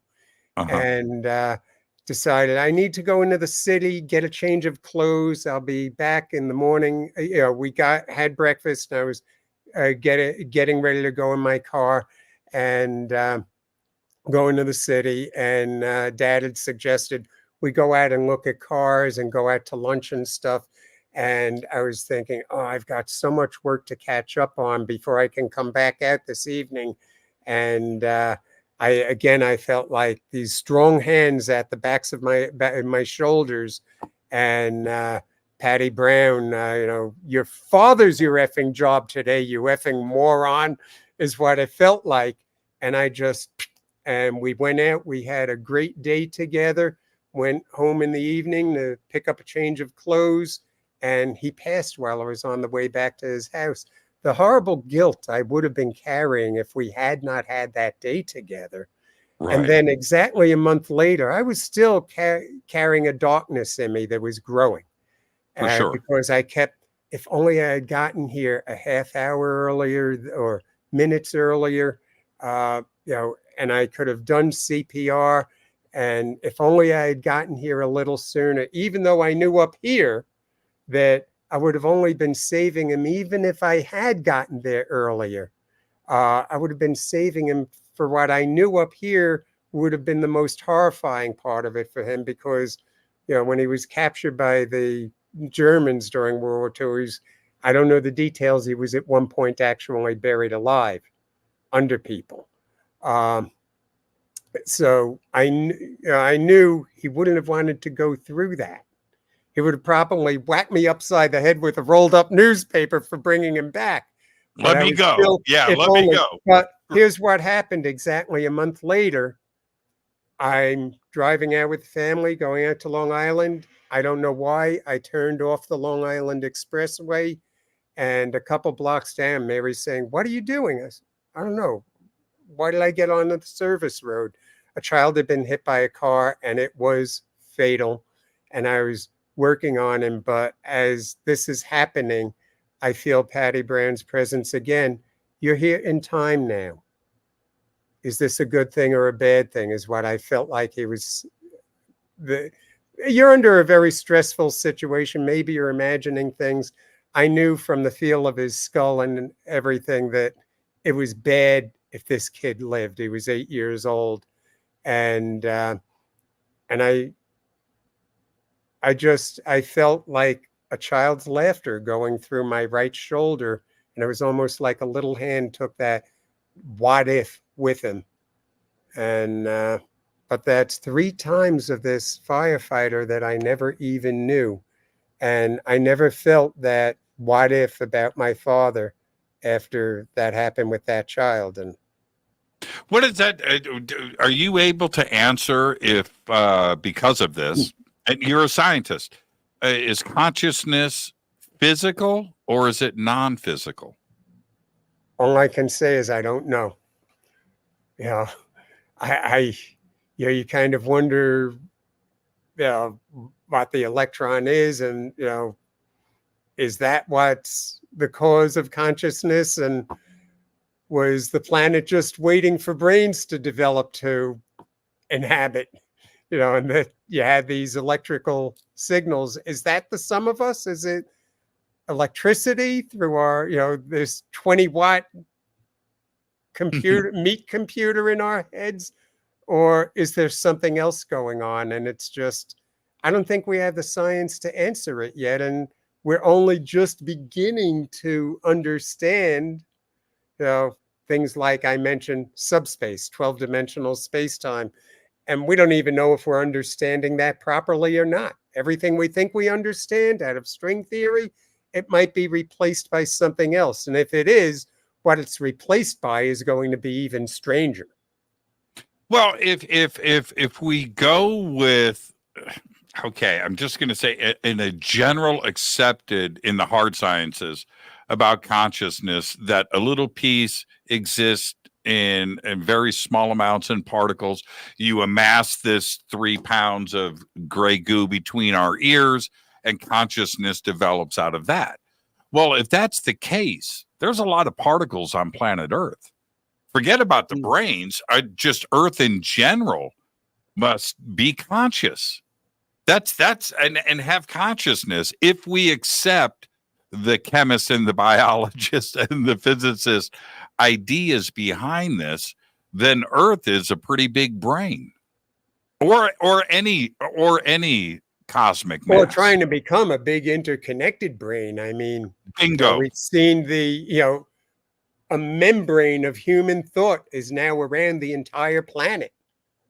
And we've even managed to detach pieces of it and fling it right out of the solar system. Voyager 2. I love the way you think, Charles. I look forward to our next conversation. Where can How much of everybody? this will people be able to be tuning into? Yeah. Hey, Because this last 10 minutes got into another whole interesting area. Will they be able to see this? Yeah, absolutely. And it'll good. be in the archives and everything else. But where can everybody catch up with you and check out your latest work? I have to update charlespellegrino.com. I have to put a lot of new stuff up there, a lot of video and everything.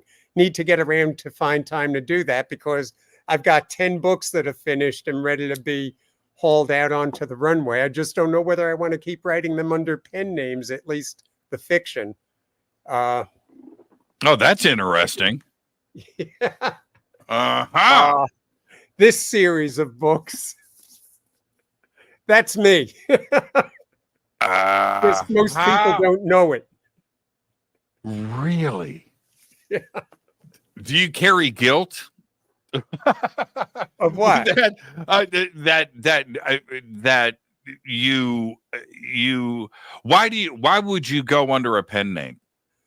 Well, 2010, and there were a bunch of internet trolls and causing a lot of trouble, and the 3 ringleaders all turned out to be part of some neo-Nazi crazy camp and things like that. The internet stalking and then getting out in front of your home and everything. And a lot of writers have sort of changed their names or even left the country completely. I mean, James Cameron is all the way in New Zealand most of the time when he's not out in the middle of the ocean. Stephen King, most people don't know, he moved to Australia. Mm-hmm. I've had a number of friends move to Australia, New Zealand, and Ireland, and Ireland's now going crazy. I'm just telling my kids, think of getting the hell out of the Northern Hemisphere.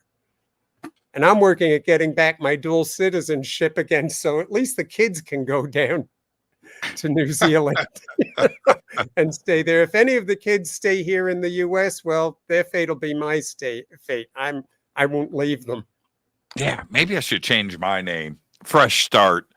Charles, thank you so much. I really look forward to our next conversation. And again, you're absolutely right. these little things that we brought up are entire shows, and I would love to explore that more with you in the future. Yeah, thank you so much. We can cover God, the universe, infinity, and everything else. Let's do that. Plenty of time. Okay, see you later. Take care. Behave. Enjoy the rest of your night. Thank you so much, Charles. Bye. Charles Pellegrino. That was a perfect show. All Fade to Blacks are perfect shows, but tonight, perfect. Thank you so much, Charles. Now, tomorrow night, let me jump into this really quick, and I'm going to just change screens up a little bit so I can get out of here. Tomorrow night, Sheila Seppi is with us. We're going to be talking about walk-ins. That's tomorrow night on the show. This is Fade to Black. I am your host, Jimmy Church. So for now, all I've got is Go Backley Tappy. Fade to Black is produced by Hilton J. Palm, Renee Newman, and Michelle Freed. Special thanks to Bill, John, Dex, Jessica, Dennis, and Kevin. Webmaster is Drew the Geek. Music by Doug Aldrich. Intro, Space Boy. Fade to Black is produced by KJCR for the Game Changer Network. This broadcast is owned and copyrighted 2024 by Fade to Black and the Game Changer Network, Inc. It cannot be rebroadcast, downloaded, copied, or used anywhere in the known universe without written permission from Fade to Black or the Game Changer Network. I'm your host, Jimmy Church. Go Backley Tappy.